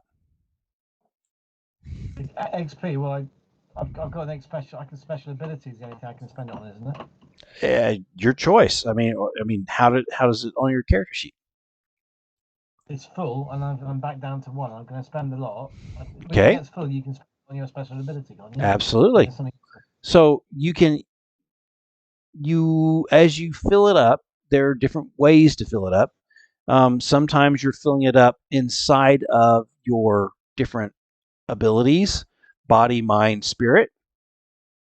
Sometimes you're putting it all upon your special abilities. I'm looking for where that goes again. I thought I only got XP for my XP triggers. You do. Yeah. So But I haven't. I where can't. where you click, go ahead. Okay. But where you I click, thought. I apologize. I keep talking over you, Felix, and this has happened several times. I don't know if there's a slight delay in mine or yours or something, or if I'm just a really bad person that's not listening properly. Where is it, guys, that we put the XP that goes to gaining special abilities? I'm trying to find where those dots go. Character Top XP, top right? right. Yeah, it's top right hand Top corner. right corner. Yeah, There it is. as Christine's just said. Thank you, Christine. So remember, each time you get one of those XP, Felix, you can either click one of those diamonds in character XP, or you can click one of the diamonds in body, mind, or spirit. I Okay? didn't realize that. I thought we had to train in those. You can train in those. Okay. However, your character I XP filled you can't train in. either way, I've filled up my character XP. Yeah. Awesome. And I've got one, and I'm one into the next one. Very good. So, did you find a special ability that sounded exciting to you? Yeah. So I was looking at either living the dream, where you indulge downtime, you may adjust the Ooh, dice outcome by or -2. that's not bad. Any That's a coach very member useful one. who joins you may do the same. That's not bad. So that looked quite good. So that so I can help another coterie member if we do indulgences. That's Then really good. and the other thing that looked good was sometimes a bad reputation, which is sometimes a bad reputation is a good thing, treats any social role as a consort when dealing with the wrong sort. Explain how they have. I bet you Sorry, not that's that one. No, not that one. Sorry, the other one I wanted was vengeful, which is gaining you gain an additional XP trigger. Oh, But did you get payback against someone who harmed you, your house, coterie, or something you care about? If your coterie helped you to get payback, also mark coterie XP. wow. In addition, you also gain +1 effect when acting to harm someone who has personally wronged you. That's Yeah, this is not bad either. So both of those help the coterie as well. Yeah. And then so it's just probably one of those two, or I could use veteran, where I can just use anyone's special ability. I don't know if there's anything special. Yep. So what are you thinking? Just go vengeful. So yeah. Okay, I like it. I like I've got vengeful. one left over XP, so I'm not going to put it into character. I'm just going to put it into body instead. Okay, perfect. So Yeah. with that understanding, help me remember next downtime to ask you about this extra trigger. Right. Yeah. Yeah. And this is pretty cool. I mean, that makes you move faster up the old XP thing as long as you're doing something like this. And then +1 to effect. Remember, effect is it, a strong effect? Is it a weak effect? So you can move that up. So if, for instance, you're doing something that I'm just like, that's got limited effect, you can go, oh, no, no, no. That's going to have standard effect. Yeah. Okay. And then as far as downtime activities, is it my turn to do one of those? Yes, please. Yeah, so basically I want to train. My monkey at the moment can sword fight, he can collect things, but he can't dance. So I want to teach my monkey to break dance, and I'll be doing that with him by training body. My God. Oh my God. I love it. I mean, if your monkey don't dance, then he's no friend of mine, right? I mean, so so train in body. Give yourself a training point in body, And what you have done is you have hired, because you got cash, a person who we've yet to describe, who has come to your house to teach you a couple of the court dances. And the reason you're doing this is not only will this give you a better chance not to just be a ghost street performer, but you're also using it as a chance to try and teach your monkey some rudimentary dance moves that might be used in this type of situation. Was that fair? Yeah. Well, it's basically, I want to teach the monkey to break dance. Oh, geez, criminy. I tried to give you an out for that. Very good. The monkey can be taught to break dance. That's fair enough. So give me 2 moves, like moonwalk and backspin or whatever. Give me 2 moves that you want this monkey to be able to do. One is backspin. Well, one is spin on his head. Ooh, that's fancy. Okay. Yeah, one is spin on his head, and the other one is doing backflips. Okay. Write that down on your character sheet in the notes. Your monkey can now do a spin to stand on its head and backflips. On command. And think about your commands. Are they verbal? Are they hand motion? They're hand gestures. So think about. So okay, we'll say that. And very good. I am beaten. I am beaten into submission. Very good. Okay, Pietro, what is your first activity? I'm hoping it can compete. I'm afraid it's very boring, but could be useful. I'm going to try and uncover a plot. Ooh, uncover a plot. Let's bring this up. The one I am really interested in is House Lavelle, particularly Moon de Lavelle. Wow. She keeps going after us. Wow, that's a really good one to try and work towards. Let me find uncover a plot on here. Yeah, Make sure I do this correctly. Sorry about that, Peter. That's all on me. Yeah, dang straight it is. ****H. I see uncover a plot. When you spend a downtime activity on covering the plots of your rival houses, select the house, explain the actions you're taking to uncover, roll together information. Okay? So let us do this. What are you doing? How do there's danger involved in poking around the edge of House Lavelle. What are you doing to uncover this plot? Okay, so I'm going, just to be different, I think I used Sway. I'm going to use Tinker this time. Okay. And using Tinker, Pietro is going to create listening devices and things like a periscope and binoculars, that kind of thing, basically to peer on them from afar, find out what they are doing. Mocklin, are you willing to spend one of your downtime activities to imbue this with magic? I don't know if I can. It'll be a training. You will train your. I'm in hospital. Oh, that's right.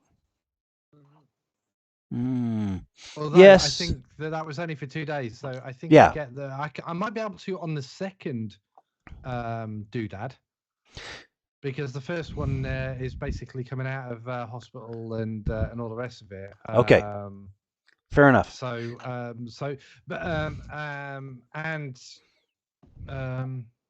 where was I going with that?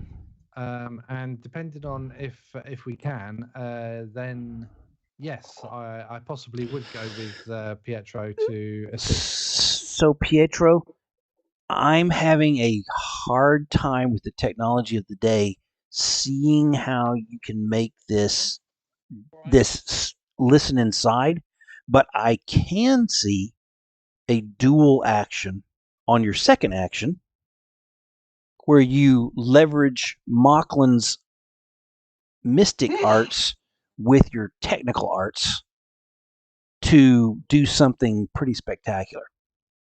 Is that fair? Well, I mean, we've got if you're struggling with Tinker, then I will use my skeleton key special ability. Okay, which is Push yourself and roll your best action rating while performing a different action. Say how you adapt your skill okay. to. Please tell me. So, well, that's it. I'm going to, I'm using effectively my Tinker ability as a survey, I guess. Okay, I like it. So let's talk about this creation because this could have implications later in the game. Let's to make this instead of changing the absolute dynamics of the game. Okay, I've got an idea. Okay. How about this? So I find out that there is a certain coffee house which House Lavelle the people of House Lavelle like to frequent. They own the place and basically they go there to discuss things. Mm-hmm. And what I do is I take over the adjoining building, and through knowledge of acoustics, which is reasonably well developed through theatres and Absolutely.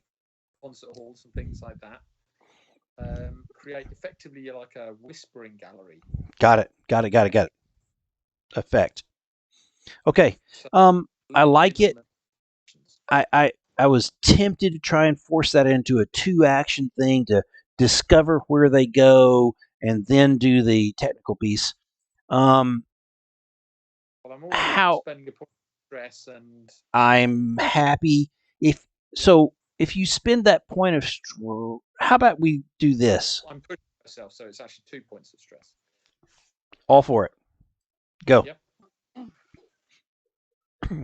So, position effect. It's yeah. So let me see if I have built this in here. What'd we get? 6. Oh my word, you guys. And I'm going to spend a point of coterie influence to push that to a critical.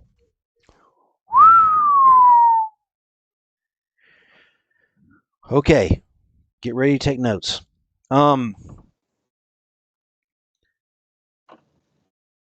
Munda Lavelle, who you actually get to overhear a couple of times in the coffee shop, is, as much as we have gathered, there's a weird dynamic between her and Mocklin. To some extent, she would love him and love to have him back, but she would also like to kill him and skin him and maybe hang his entrails from the towers. I've been there. I mean, all of us have been there. Who hasn't? Love him and hate him. There's a little bit more to it. She has discovered something about a document held by House Corvetto that may or may not give a royal member of the house. What's your house, Rob? What's your Dopa. Yeah. Garnetine. That the Garnetine house might have claim on something in this city. Something very important to House Lavelle that Mocklin has not discovered yet and doesn't know about. Okay? So I'll give you more because you have rolled the critical. So she doesn't just hate him viscerally and love him in a weird way. She sees an existential threat to something important to their house if this document is uncovered and properly executed for House Garnetine, or the not House Garnetine, the Garnetine claims upon the city and the house. This international agreement that has gone on. Okay, we'll have to dig at that a little bit as we go. But to give you the full power of critical,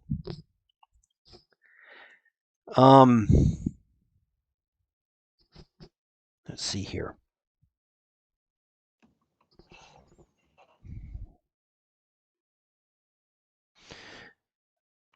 What would you like to know about Moon Lavelle as a person?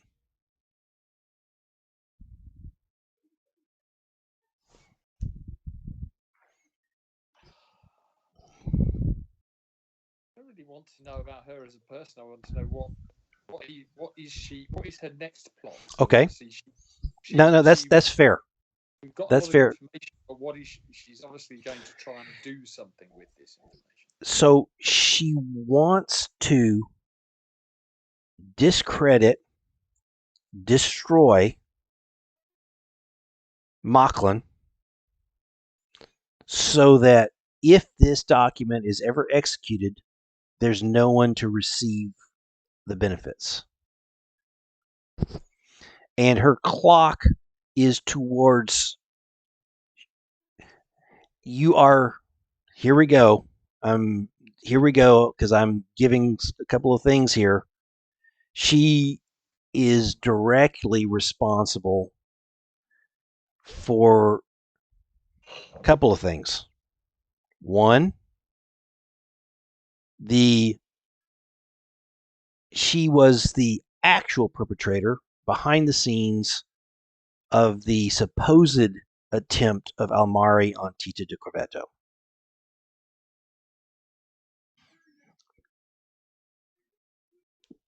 The only reason you can think is that possibly she's going to tie that back in some way to Sasha's paramour and then across. You just can't quite grasp that. The other plot that you find that she is directly responsible for. Let's see here. Which one do I? How do I give this? Let's see. I'm thinking. You guys force my hand. I love it. It's good for me because it does push things along. We can tell by the amount of stroking of the beard you're doing. Yeah, I stroke the crap out of this beard when I've got it. When it's not shaved off, I've let it grow out a little bit. Pay no attention to the man behind the curtain. Yeah, exactly. This particular individual, Moon Lavelle, oh boy,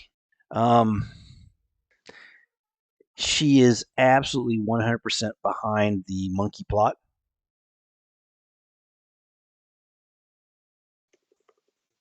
Well, we Not kind of knew Lorenzo's that because, monkey. you know, she was the one. Yeah, but yes, okay. Okay. She was the one at the party who came over with the Bravo. Yeah, that's not much of a reveal. Really, no. So, okay, you've driven my hand all the way down. Oh gosh. All the secrets are coming out now. Okay. Quick, give him more firecracker. We'll get even more. So no, you guys. She, oh my word. Um, what is it you're most desirous of understanding right now? Is it that someone was behind hiring an actor to do something? Oh, yeah. I mean, exactly. Yeah. Who is behind I will Cosimo? give you this. There is a document out there you don't have yet showing a transaction of cash from a cutout of Munda Lavelle's to Rosso.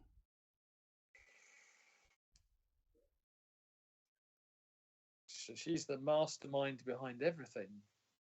Many things. Yeah. It's all Rob's Let's fault. get, There you go. let's, Yeah, let's I get some. know. I mean, basically, it's all Moclan's fault. The world revolves around Moclan. Dang it, Mocklin. Why Hey. are you so amazing?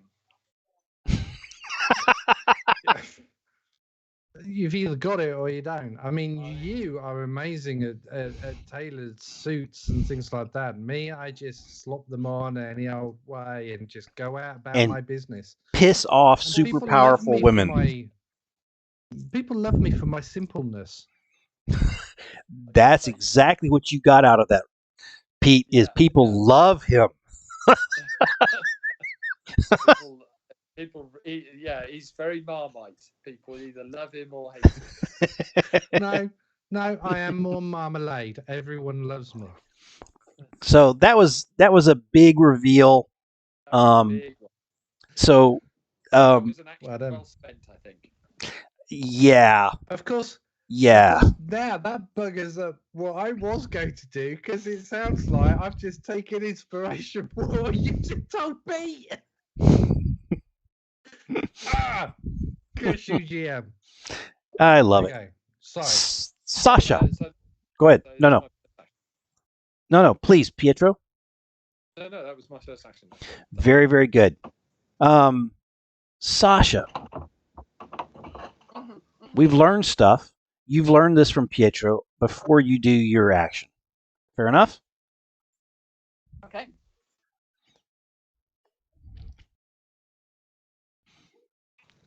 So, Moon de Lavelle is behind the actions that took down House Omari a bit. She's behind The monkey. the assassination inside your own house. And of course, most important thing is she blamed the monkey for stuff. We're gonna take that. We're gonna take her out. Also, there's Vengefully. evidence for the assassination attempt, and somewhere a document. Yeah. But money going House to Corvetto could mean big things for Mocklin. Hmm. Do we think it's at House? Well, the problem is House. You know, how do you get something from Lavelle? House Corvetto? No, it's House Lavelle, isn't it? No, House Corvetto has the document. Oh, House Corvetto has the document. Yes. Well, no, there's two documents. So one is the document that means that the Garnetine royal family has a claim on something in the city. Yep. And That one, document is held by House Corvetto. Yes, it is. right? And the other Document. is there is a document presumably held by Moon de Lavelle or House Lavelle Mm-hmm. showing that she paid Cosimo Rosso via a cutout to assassinate Well, I think that is something we then have Victoria. to do as the next, Victoria. That's it. as the next Mm. event, isn't it? Not Well, a downtime thing. So we, well, unless you want to do uncover a plot or you know, there's things you can do in downtime. What else is there? Uncover a plot. You can also Do else? Long-term projects, intrigues, recover, take stress away, make amends, train. Intrigue covers action to change something about the balance of power in the city. This is the player-facing version of the agendas of other houses of the Assultari. If you mean to assassinate a high-profile rival NPC, seize territory for your own use, or interfere with the machinations of another faction, you might undertake an errand to see it done, but you might instead begin moving pieces to bring about desired aim over the course of the social season. That's right. So intrigue is like a long-term behind-the-scenes. Yes. Yes. But I think that as a coterie, we should start an intrigue. Fair enough. Now, it is done by player action. So a single player can start an intrigue. Act on this clock. Yes, we did that last time. Yes, and you moved it along rapidly. Yeah. So I think maybe then we should start an intrigue ourselves then. Okay. Against House Lavelle. Ooh. And specifically Cara de la Moon. Moon de Lavelle. Okay. What is this intrigue you speak of? Yes. Now then. What do you want to reveal, or how do you want to pull her down? Who or what is the target? What do you mean to do, and what are you risking? Well, she's definitely the target. What I think maybe we want to do is possibly get this document if we can in some way. Ooh. I like that. She was gaining one of those documents. Our house's lady. Yeah. And the hiring of this actor. Boy. So I would say that's what we want to start on. You guys want to...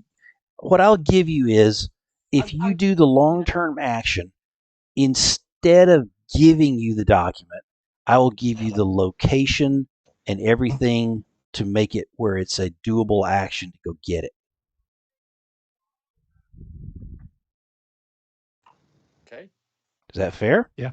Yeah. I think that's very doable. What I'm basically doing is driving that to be an event instead of you guys magically have it, and that's cool, which would be awesome.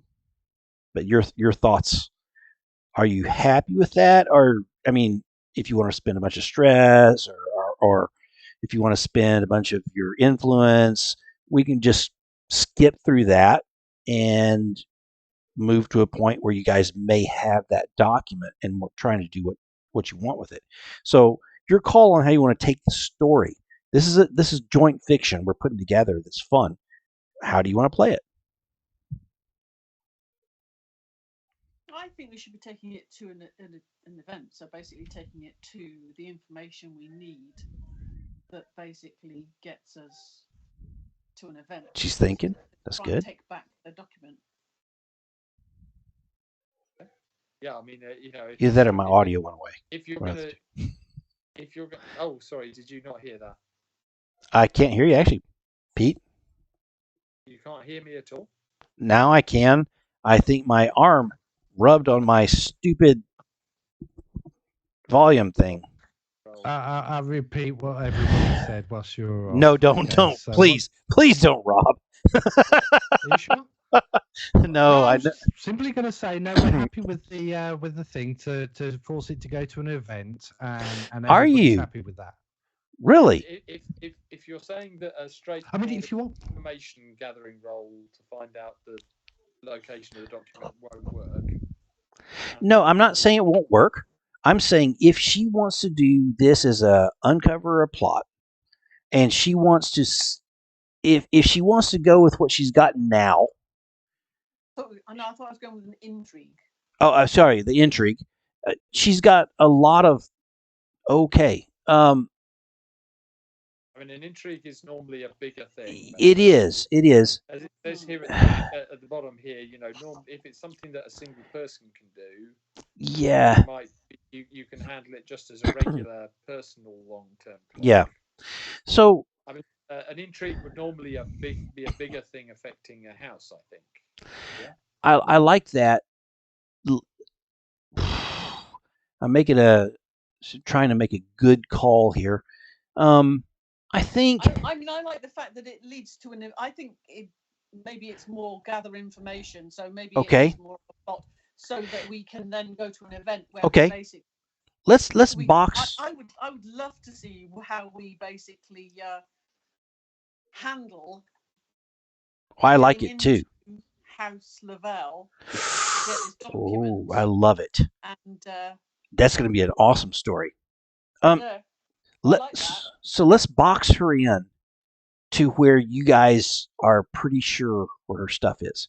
So for the points you're spending, and I think on a long, this is a uncover a plot, right? No, this is intrigue. So maybe what I should be doing actually is that it's actually training, and maybe I'm training in hunt, and basically hunt. I think it's hunt I want.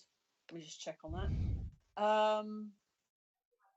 Intrigues. Carefully track a target. So basically, I've now gained this information. So maybe if I'm training in hunt, that I'm basically going and studying House Lavelle, and in particular Moon de Lavelle, and where she moves, which rooms she seems to inhabit within the house.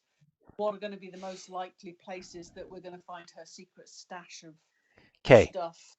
The rooftops around and about, basically studying her particularly. So maybe it's training that I'm doing instead.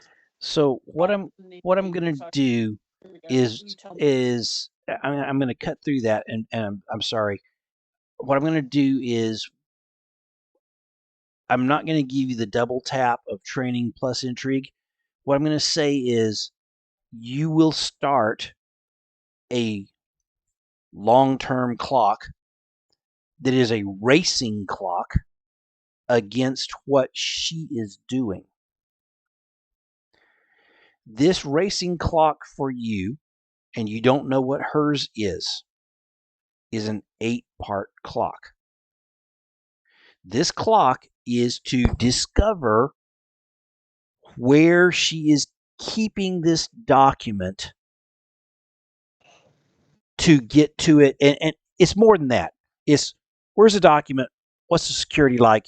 It's a bigger piece, right? It's not just going to give you that, because you probably know it's in House of Lavelle. That it'll be much more specific and much more advantageous to your team. So this clock, I just told you, what was it? What was the clock again? 8-part?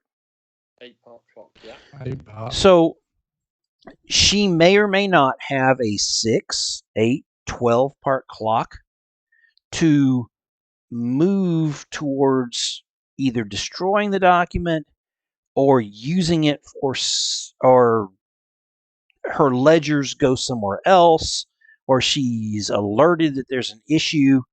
You don't know what the racing clock is, but there is a racing clock. Well, I think in that case, my racing clock is that it's counting down to me basically being able to get this document. Okay. Not just find where she has it, but actually get it now. Oh. Because if hers is racing down to destroying it, mine should be racing down to getting it. So that would take it once again out of. So that's taking it away from an event, though. So that's fair. A member of House Lavelle or something to get the document out. So how about this? Let's move this away from being an intrigue, and instead let's go back to it being a training, with the understanding you're gaining data that would move towards probably an errand and an action to go get this. Would that be better? So either you got competing clocks, at the end of it, you've got the document. Or you're doing several things that give you a leading to go break in and get this thing. Okay. Oh, so basically the intrigue, we get the document at the end of it, yeah? Yeah. If we beat her clock, yeah? If we beat her clock. If you beat her clock. Great. Let's go with that. Yeah. Okay. Fair enough. So you guys can do that, and you can all spend effort to beat this clock. So right now, you have for the things you're doing, it's much like during downtime you carry out your plan, skulking, hostile territory, fair information, blah blah blah. So you're telling me what you're trying to do. You make the roll, and you get clock pieces. There's no failure. There's no whatever. Actually, there is. Sorry, I'm just reading down here. You might Okay. want to read towards the making progress section. So Okay, I'm on it right now. Oh, yeah. Harm's way. Exposing yourself to consequences of your plan being discovered. Okay. So there are position and effect. Mm-hmm. Default position is controlled. Okay. Ooh. Failure marks appropriate number of ticks on your target's racing clock. Ooh. Okay. Wow. Thank you for catching that, Pete. This gets very interesting in a hurry. Oh yeah. This, I mean, as much as it would be fun to watch you guys play out the entire thing, and please once again tell me which document of the two you're going after, because I just lost it in my head. It's the one exposing the Exposing the actor, exposing Cara, and the Moon Dilla. Yep, the payments to that guy. Mooney. Very good. Exposing old Mooney to paying the actor. Yeah. Very good. Okay, so the position for this is risky up front. No, it's not. No. I'm seeing the actions that you've got to do with the knowledge and smarts and network of intelligence that Mundo Lavelle has. And this is, and you have. Yeah. I'm saying this is desperate. Okay. Okay. Yeah. The default position was controlled. The target's tier, available assets, etc., are making it so it's fairly desperate. And I'm going to say that your effect, of course, is going to be that you get what you want, so it's standard. So it's desperate. No, I'm not. Okay, I don't want to be a complete dick, but this is desperate limited. She's good. She's the best, and you are trying to break her machinations. I mean, seriously. Can we use, you can use all sorts of stuff. Can we use influence to adjust the effect from? Yes, you may. Yep. But I'd like to know. I'd like to. Definitely. I'd like to know how. But I'm not alone in this. This is something we're all having a go at as well, isn't well, it? Right now it's yours.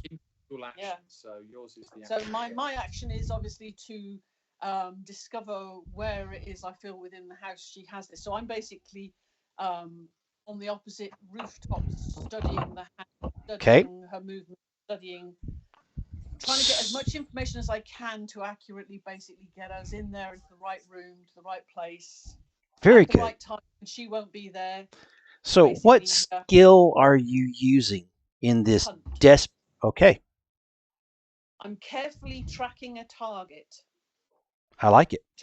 I think perfectly describes what it is I'm trying to you are basically trying to see where this ledger of her stuff is. Yeah. I would bet you this ledger is very much like Victoria's ledger, which is coded. Probably, and that would maybe be down to one of my then companions to use their skills to decipher that. Very good. So So with the rest of our ledgers, we might as well take the lot. Oh yeah. No, very I'd be good. quite happy. Lot. Okay, Okay. talk about it. So here we are. It's desperate, limited effect. What are you burning to change any of that?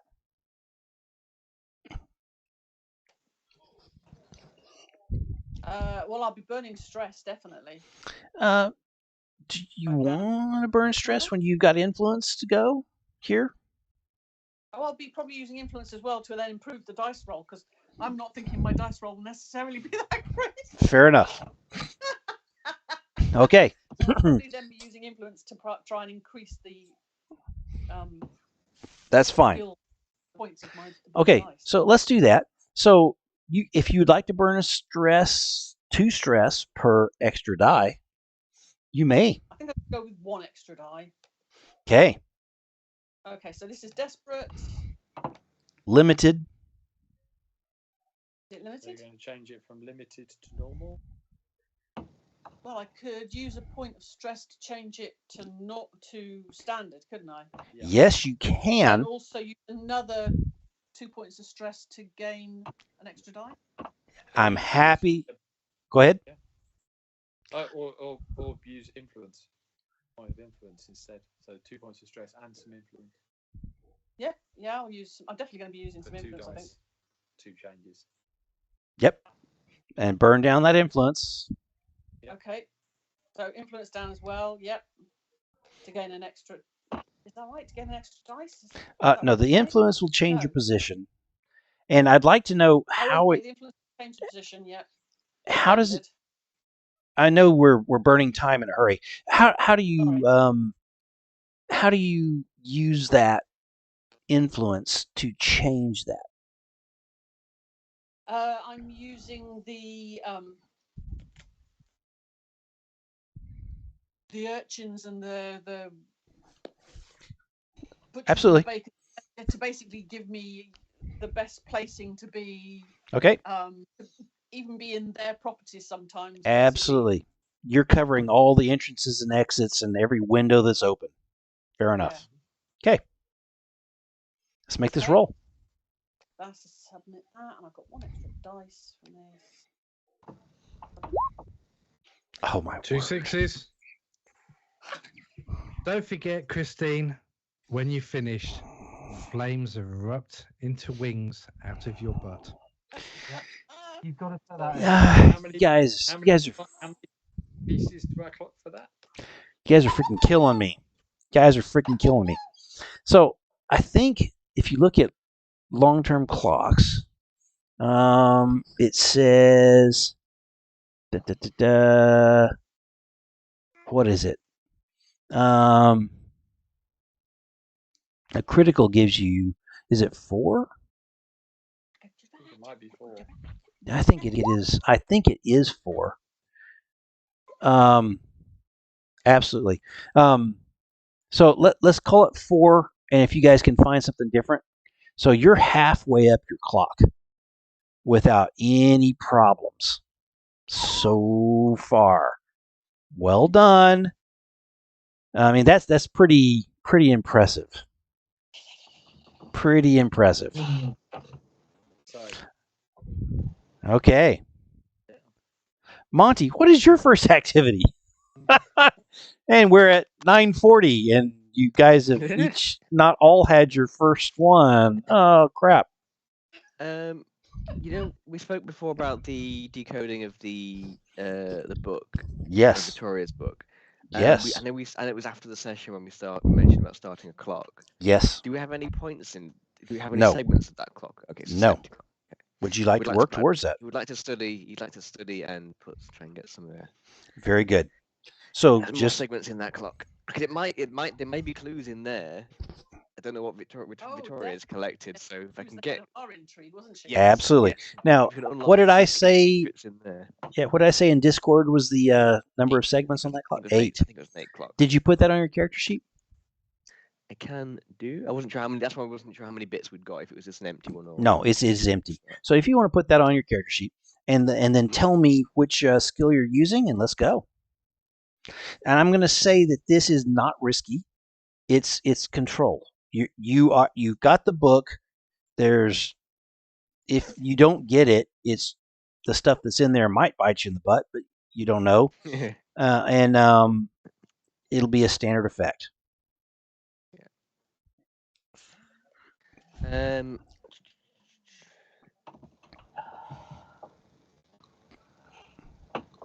am I doing with this? Rolling a skill. Yes. Whichever one you want. Study. And the monkey's staring at you. Can I spend I'll spend influence after to make them increase the roll. I think. You can. Let's give us a go. Study. Oops, where's it gone? It's controlled. Standard. No bonus die. I don't think. Oh, I'll spend two stress to get a bonus die. Fair enough. 6 and a 3. What the heck? Okay. So if I were to spend an influence and get that goes up. That's 4. How many segments? 4 segments. 4. You're up to 4. You knocked that out. Nice. Knocked it out of the park. And spin that influence to get to the 4. Yep. Okay. I'm getting a few words. I'm getting a word here and there. Now I am asking you this. How do you use influence on this particular thing? Because I might be able to stymie you. How are you going to use influence in your decoding of this book?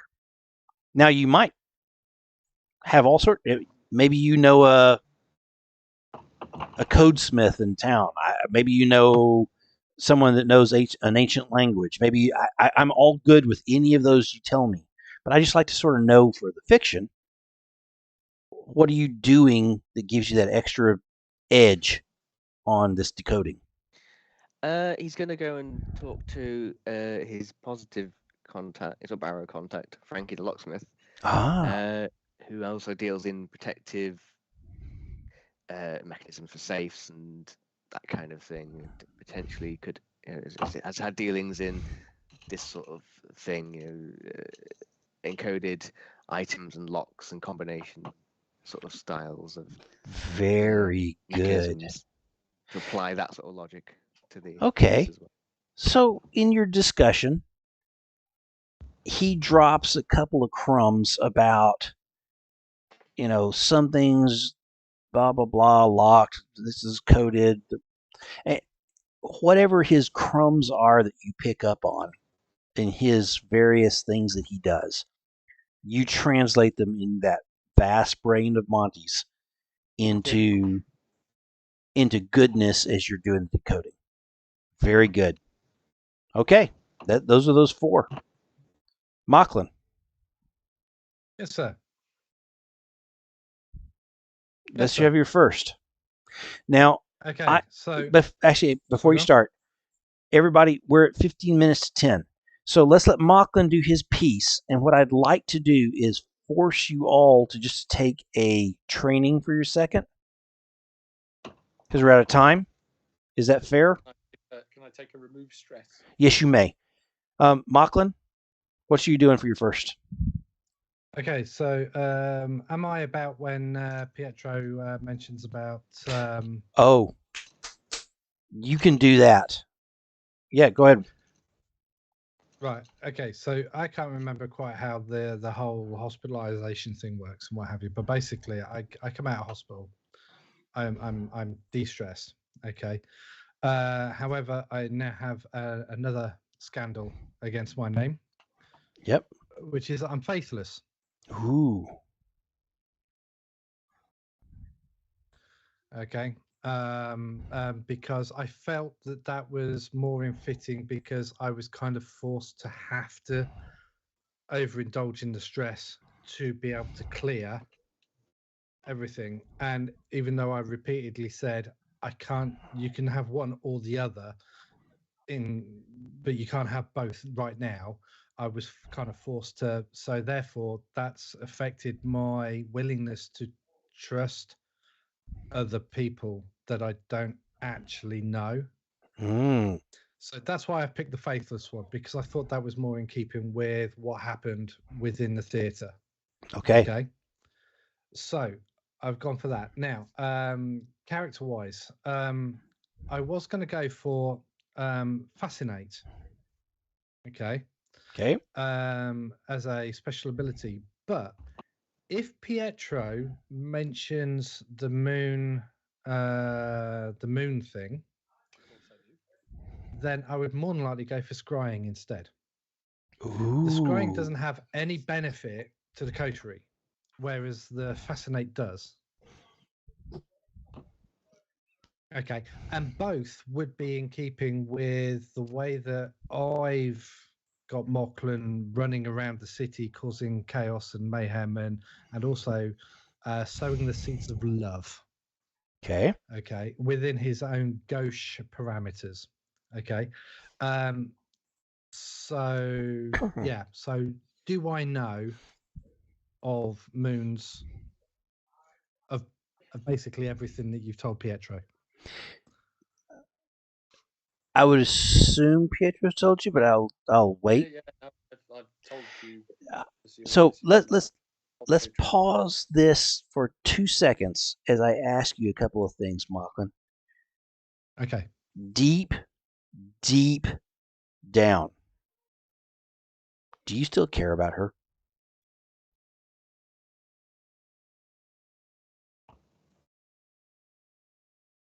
And as a character, No. okay, that's fair. No. That's fair. Do you despise or hate her? No. I pity her. Pity her. I like it. Okay. It's not. It's not her. It's not her fault as to why the relationship broke. It's not. It's not her fault that she's manipulative. It's not her fault that she's jealous. It's not her fault that she's insecure.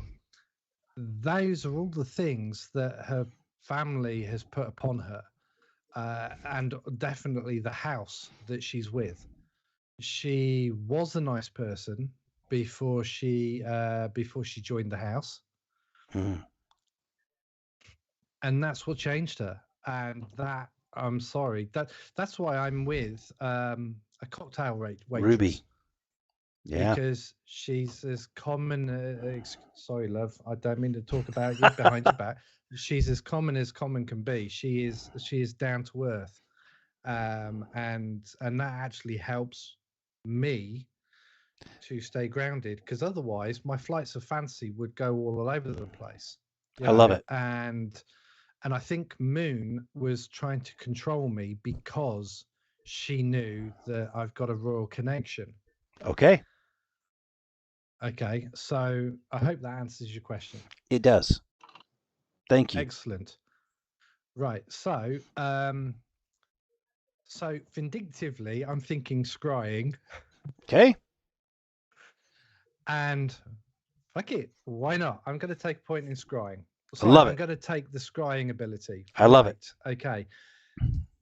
I'm also going to write a letter to my older brother saying, Pietro's uncovered something. Your life is at risk. Have fun. Loves and kisses. Lachlan. P.S. You're still a twat. And I'm going to sign it, and I'm going to seal it, and I'm going to send it to him, because I am not the firstborn. I am the secondborn, and my life will not be in danger by whatever Corvetto has in their basement. You think so?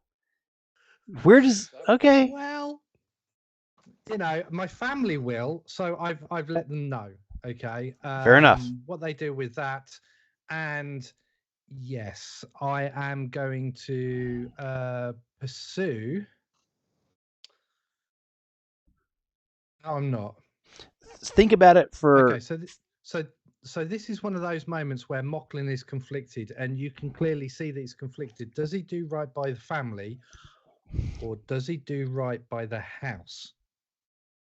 Now, he's been brought up the same way that his eldest brother has. he's going to do right by the house. The family can get over whatever scandal is thrown in their way, so I'm pretty certain that that's fine. So I'm going to concentrate my efforts on trying to uncover the location of the information that Moon has, and I'm going to do this by using my scrying, and Okay. I'm going to wake her up. Okay. So Who? the Wake scrying up who? spend one stress, Moon. Oh. Okay, so the scrying skill is to spend one stress to remotely view a distant place or person tied to you in some intimate way. Ooh. Spend one stress for each extra feature. You can you see what happened in the past. Your target can also see and hear you. You may use something connected to the target as a focus rather than an intimate tie. Well, I don't have anything of her, so it would have to be Intimate an intimate tie. tie. And as she is a contact of unrequited love of mine, I'm going to use that. I'm going to make sure that she can bloody see me. I'm going to make sure that she can bloody hear me, and I'm going to torment her. I'm going to give her nightmares, and yes, and whilst I'm actually doing that, I'm going to trace back to see about that information and where she's currently storing it in her Okay. past. Make a roll towards that Okay, clock. so What do you do I want? roll against though? Because it's a special ability. I just spend Uh, 2 stress. Yeah, you did. You've knocked out a decent chunk Actually, there. I'm only going to spend 1 stress, and I'm going to scry to see what happened in the past. I'm not going to make her aware that I'm there. Okay. Not yet. Okay, so I'm just straight out of hospital, 1 stress. I think it's an automatic success. Yeah, I I'm scroll fair with back that. until I find So that information. here's what I'll give you is the safe that she keeps this in her private chambers. You can see that she depresses a number pad. 3, 4, 2, 7. Got it? It's my fucking birthday. I And knew the it. size of my penis. The 2. Yeah, got it. Yeah. Okay. Inches girth. You guys have got you guys right, now okay. have the code for her interior safe. I'm not giving you anything towards the clock. I'm giving you that because I felt it was more Okay. of a scry get something than it was a clock movement. Is that I'm fair? absolutely fine with that. That's my first lot done. Okay. I told you I'd be dead easy. So I pass this information on to Sasha, Pierre. I pass this information over to everyone. Yep. I am happy to run slightly long. I understand that everyone's got their own obligations. So with that, move at the speed you choose as we're moving across here. So Lorenzo, do you have something for your second activity that you'd like to do specifically? I've got influence that I could spend, but the only thing I was thinking potentially was to set up that that problem we had with the smuggling using influence. Okay. So you know different pieces on that, and how would you like to use that? I can't think of anything. I'm trying to think of something quick off the top of my head. Potentially, I could. We've got the belladonna issue, So mechanically, we're talking about an intrigue or a long-term project or something like that. Those are the intrigues, right? Those are the things you can do as downtime activities. Okay. We could set up a long-term project. Okay. Which is basically convincing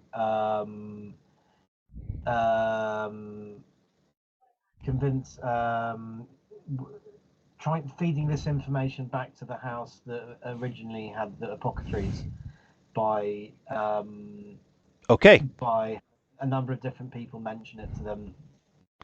as they go into I am very happy to do that.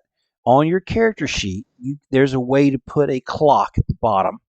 And what you're going to do is you're going to put a 6-part clock, and you're going to name it implicate House Almari or something similar to that, in which you are going to dribble, carefully place the information into House Bjorn's knowledge that House Almari is undercutting their only source of income. Yeah. So and where this their smuggling ring is, and can I roll a dice now to see how many coins, how many slices of the pie? Yes, you may, with your activity. So, we're going to use. I can probably use consort. Okay. And I would also like to use influence, my own influence on that. So go ahead and roll, and then save your influence to boost your roll. Afterwards, yeah. Yep. So this is controlled. Yep. Yeah. Absolutely controlled, and just knock it out. What kind of effect is it going to have? Standard. It's going to have standard. Big effect, standard. Yeah. You're going to get the information across. No bonus dice at the moment. Nope. Okay. So there you go. You got 2 segments, unless you choose. I'm going to use 2 of. Can I use 2 of my influence? Is that 2 segments, Pete, or is that 3? At 4 is 4 5. 4 5 is. I think it might be only 2 segments. Okay. Yeah. And then 6 is 3, and then the double 6 is 4. Got it. So this is 2 segments. Yeah. You want to bump it up to a 6, so you get 3 segments? Yeah, I'd like to do that. Okay. So how many influence does that cost? 1. You're up to 3 segments. I would dig at you and say, how in the world do you use that influence to get that? But I'm not for time. Pietro, how do you want to deal with your stress? Just the usual. He's probably not going to go to the theatre this time. He's a bit down on the theatre at the moment. I can't imagine. Yeah, I know. So let's say. Are you back to that artist? Outdoor. Just bear with me one. Can you just bear with me 1 second? Yes. When I did that pie, yeah. Can I not use vengeful for that? Because I gain a +1 effect for acting or harming someone else who has personally wronged me. So that would have made it a, since this is not a real, this is more about a clock than it is about position and effect and everything else. I'm not gonna really do that, but yes, I see where you're going. Hold on to that, because that will come into effect. Because almost everybody in town has avenged you at some point. At this point. Okay, Pietro, I apologize. Yeah, go ahead.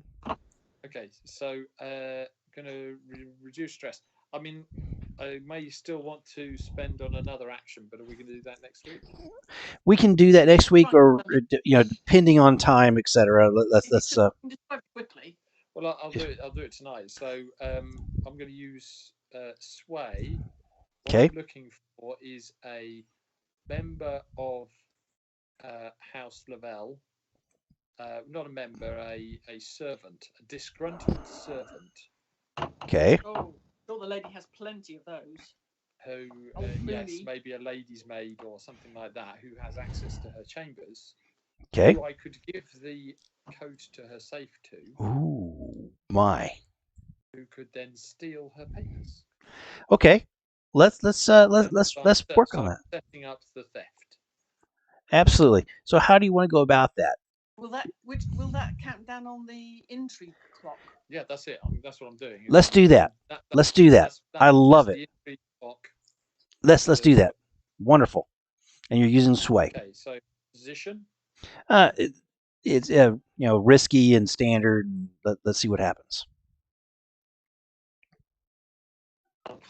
Okay.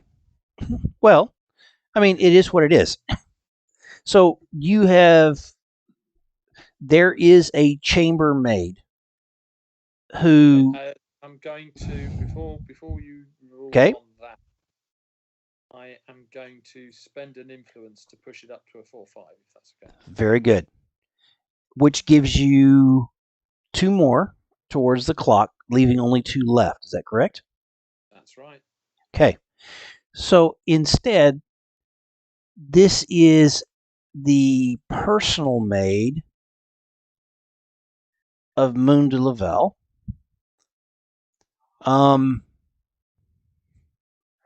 The house let this lady.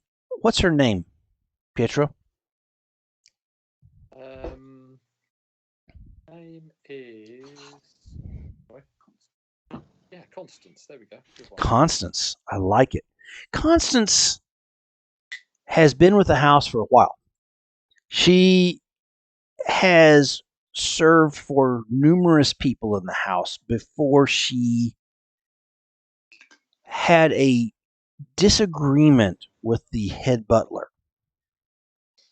This disagreement, none of us know exactly what it was, but she was reduced from supporting a direct family member to this relative newcomer who has a lot of power in the house, but who is very demeaning to her staff. She's not pleased. She loves her house. She hates the butler. She really doesn't like Moon de Lavelle. And when you talk to her over a coffee, she actually shows you a mark where she was struck by Moon de Lavelle for a infraction of some sort. Pietro is suitably concerned and sympathizes with her. It's not the first time, she says. It's a disgrace. So Constance is now in your confidence to some extent. And we will move on to Christine. Pieces on the clock. Sasha? Second actions. Where is the clock exactly? I've just got a record of it. Fair enough. Your second action. Oh, is it my second action? Yes, please. Oh, sorry. Okay. Oh God. Right. So we have someone to steal it. We know where the papers are. We've arranged for someone to steal it. All we have to do is maybe get the handover. So I would say you have discovered who could steal it, and you have discovered the disgruntledness. You have not, in fact, broached the subject of actually doing the stealing. Okay. Fair enough? I don't think with my skills in command, I'm particularly the best person maybe Sway? to take that segment of clock on. Okay. I have to say, my command sway consort channel is not high. Well, Fair enough. Maybe I'll do that with I'll spend an influence to get another action. I'll do that. Fair enough. So what would you like to do then, Sasha? Crumbs. I was going to have a go at some training. Excellent. Say, first instinct, but somebody's been making me spend stress. So I might possibly consider just having a little stress session as well. Very good. So yeah. How bad are you? I'm at 5 at the minute. Okay, that's fairly safe. Okay. It's not too bad, but it's not totally safe. But no, totally safe. You do have a buddy that's got a new skill. That's true. Who is that? Who is that? Well, I take it we are talking. Is this Lorenzo Lorenzo? Lorenzo? Do you have that skill? Which skill? To up or down stress? No, I think he went with vengeance. Oh, you went Yeah. vengeance.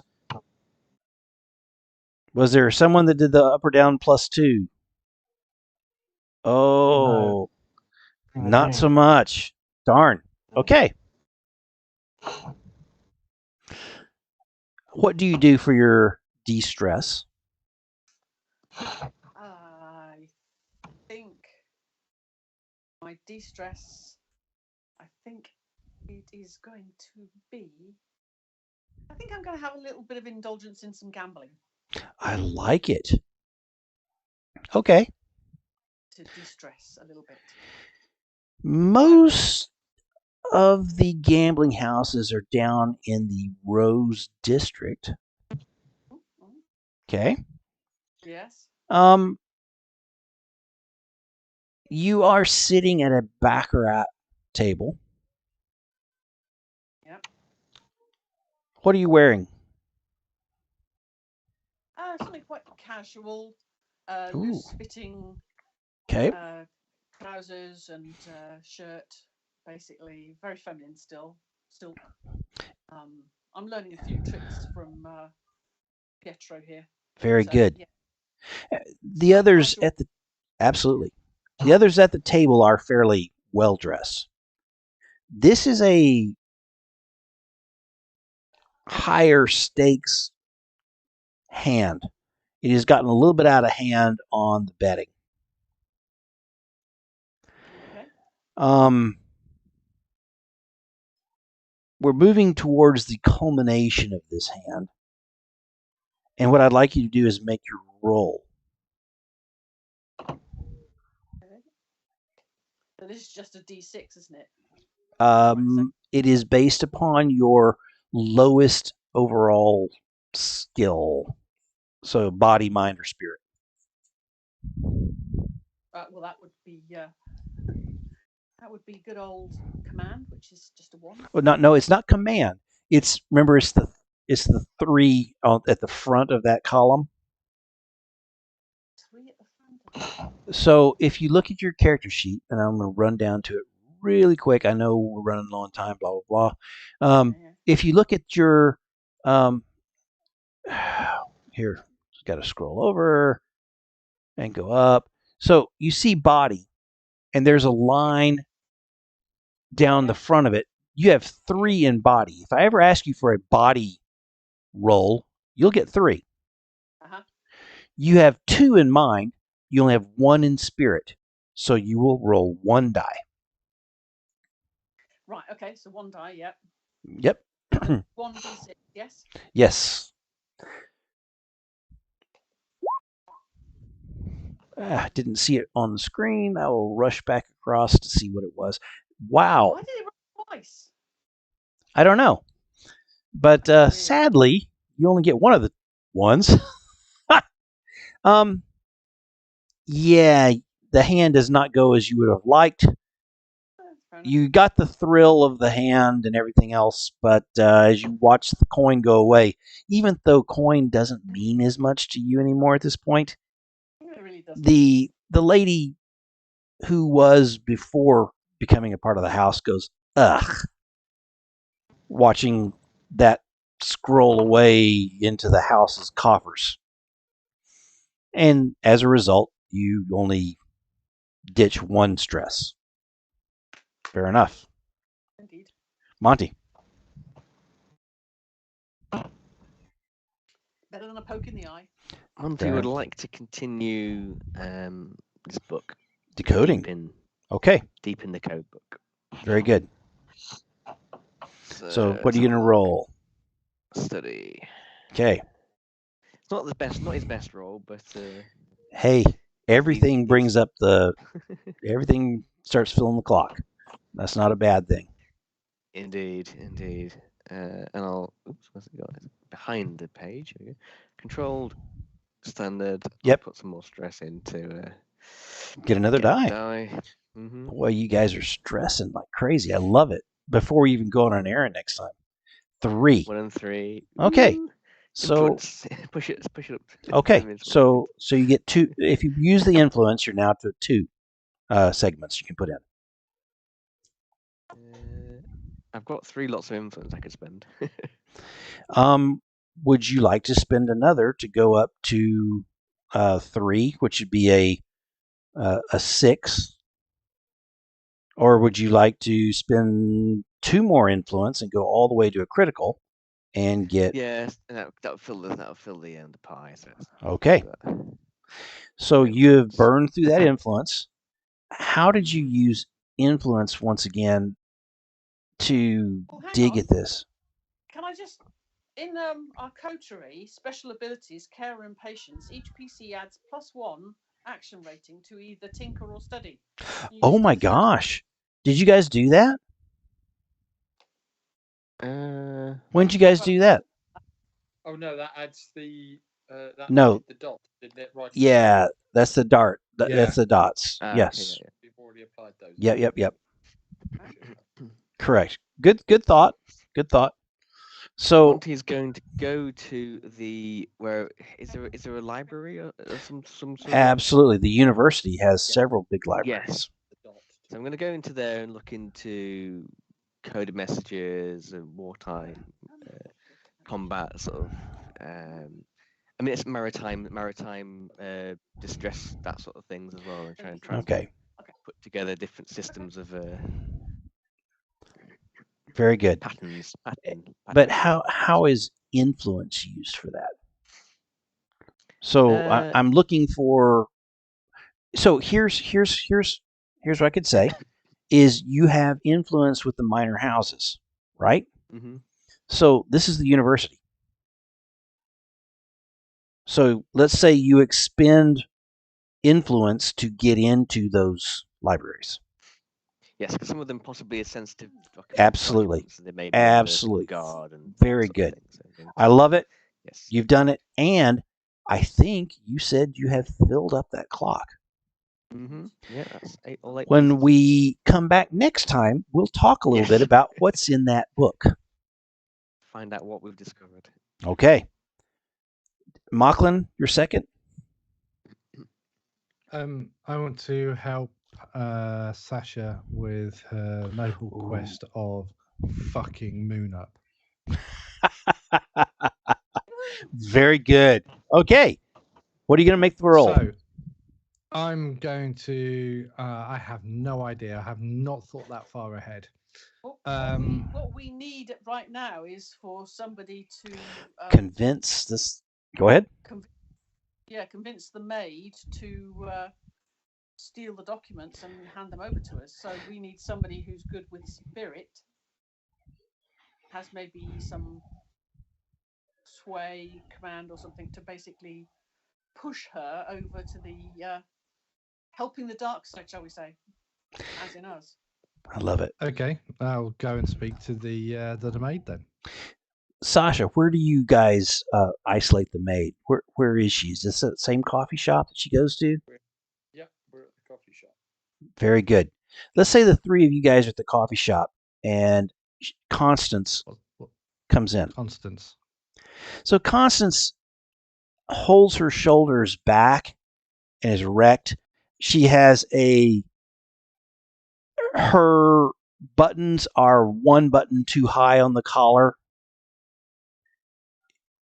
largely in grays. Her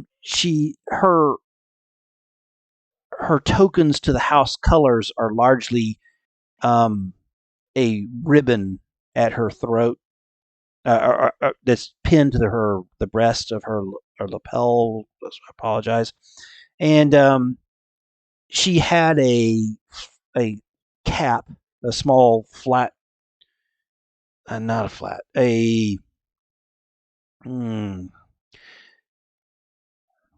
ditch that. So she approaches the coffee counter and she glances sideways at your table, seeing not only the people that she's talked to before, but now there's extra. And you can tell immediately it puts her a little bit at guard, because where she had been friendly talking with Sasha, now there's a group. Well, And she Other patrons in the cafeteria. Oh yeah, there's bunches. I don't know if Okay. you've met Sasha. So Not it would Sasha, just be- Pietro. I no, it would apologize. be Pietro. I It apologize. would just be me and Lachlan, I think. Okay, Sasha's not there? Sasha? I started the intrigue, but I mean, I can be there if you'd like me to be there. I don't mind You can being be there, but you don't necessarily have to be at the same table. Yeah, that's a good idea. Fair enough. Maybe a slight table. So there's So only we- one, Sort yeah. something else into- So Pietro, who she's chatted with. Go ahead. Yeah, so I was going to say, I stand up and give her a courtly bow, and I beckon her over, and if she comes on over, then fine. If not, I approach her, and She comes I over. open my shirt. Okay, so if she comes over, I open my shirt and I'll go, I'll show you mine if you show me yours. And I show her the wound that goes down across my chest where Moon actually cut me. Oh. And I explain that who I am. I tell her everything. I tell her that I was with Moon in a romantic relationship until the house got in the way, and I was to be disposed of.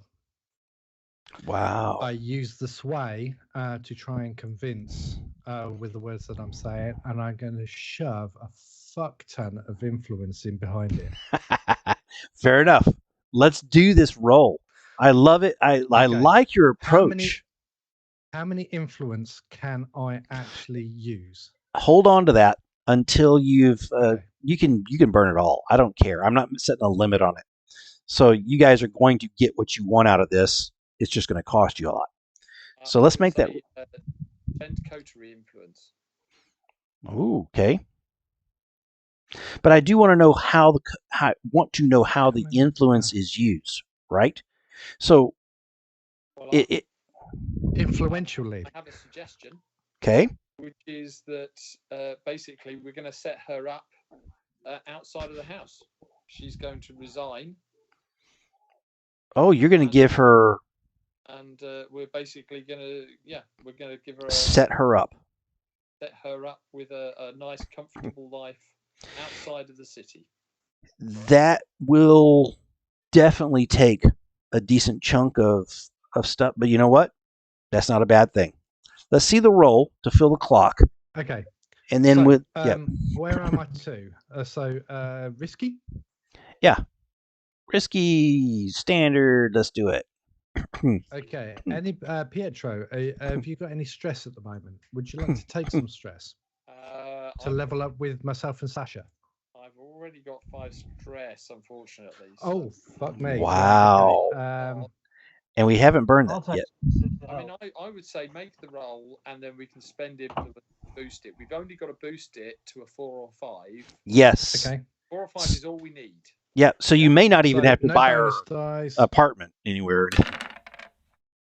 A 2 and a 3. So I'm going to boost it. Okay. Boost it once, spend 1 influence. One influence. That's her nice little cottage. Yes. Farm somewhere. Absolutely. And, enough to persuade her, hopefully, to do the job for us. Absolutely. Okay. So and if how you many want, how many influence has the coterie got? Sorry, how many influence has the coterie got? We had 4, so that puts us down to 3. Right. I just didn't know if anybody else had used a coterie influence yet. So okay, so that marries up with what I've just done on my coterie sheet. So that's fine. So sorry, Anthony. Carry on. No. What I will offer you is the 1 influence, like Pietro said, will get her a crofter's type cottage in one of the villages not too far from the city, where she'll be able to come in and out and go to the market and things like that. If you want to spend an extra just because, you can set her up owning a small farm with influence and people and things like that, which Who That knows? would be better. Maybe Yeah, later on Yep. you might be I able think to that use would be it. better if we could give Let's her a livelihood as well. yeah. Let's do that, and then hopefully we'll get basically all the documents from the safe. Fair enough. Okay, so 2 influence from the coterie spent. Yeah. Okay. Okay. So here's what I am going to do. Because of the time and everything else, and I apologize, Felix, you got work to do. Everyone's got things going on. I was late getting started and put us in this position. We'll cut it here with the understanding that when we start next time, I'll give you a chance to burn extra if you want to do a couple of extra actions. Okay? Constance, when she comes back to you late one evening with her handbag looking like it's bulging, is terrified. You guys take it. She's taken out of town to what you were planning to do, and she is set up. You have basically purchased a family farm that has multiple buildings, has crofters that work there. She basically will just be the manager and has a decent living, uh, bringing in whatever it is that they happen to be farming at the time. So not a bad deal. And you guys have bulging bags of documents that are going to definitely be missed. Fantastic. Good. You have Finally also get a stick go ahead. into Moon's bell. Oh yeah, and you guys have Yeah. broken the codes for your own intrigues, and we'll see what goes. And the monkey can breakdance. So I mean, Which is the most important thing. I mean, he can do a seriously, if we think about all of the stuff that was done tonight, the head spin, right, Felix? Well, it could come in useful. I think so. Dang straight. No, Put thanks, little guys. blades on its feet. By the way, Oh. I give in my notes for this. I give titles to every episode. Very good. So last episode, for example, was "A Rose by Any Other Name," Ah, and the title for tonight's episode I put down as "Dark Side of the Moon." oh, very Ooh, nice. I very love it. dramatic. We may have to take your notes and upload those somewhere so that all of our viewers can see your awesome note taking skills. No, guys, thank you so much. I know that not a lot of action in this downtime, etc., but we did solve multiple things and move towards some very interesting things. We're running out of time in the social season. So let's see how this plays out. There's plenty of problems to solve, plenty of issues to deal with, and I will chat with you next Wednesday on this. Also, we Yes. role play Ghazi.com. What is Ghazi's Twitch, Mocklin? Is it just John Rambles. okay?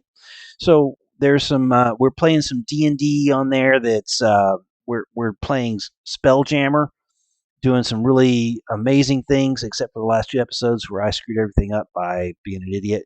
Maybe. Otherwise, it's great fun, and check us out on there as well. Felix, thank you for joining us tonight. I know just how busy you are, and brilliant. Thanks, guys. Woo! Another great evening. Thank you. Okay. Thank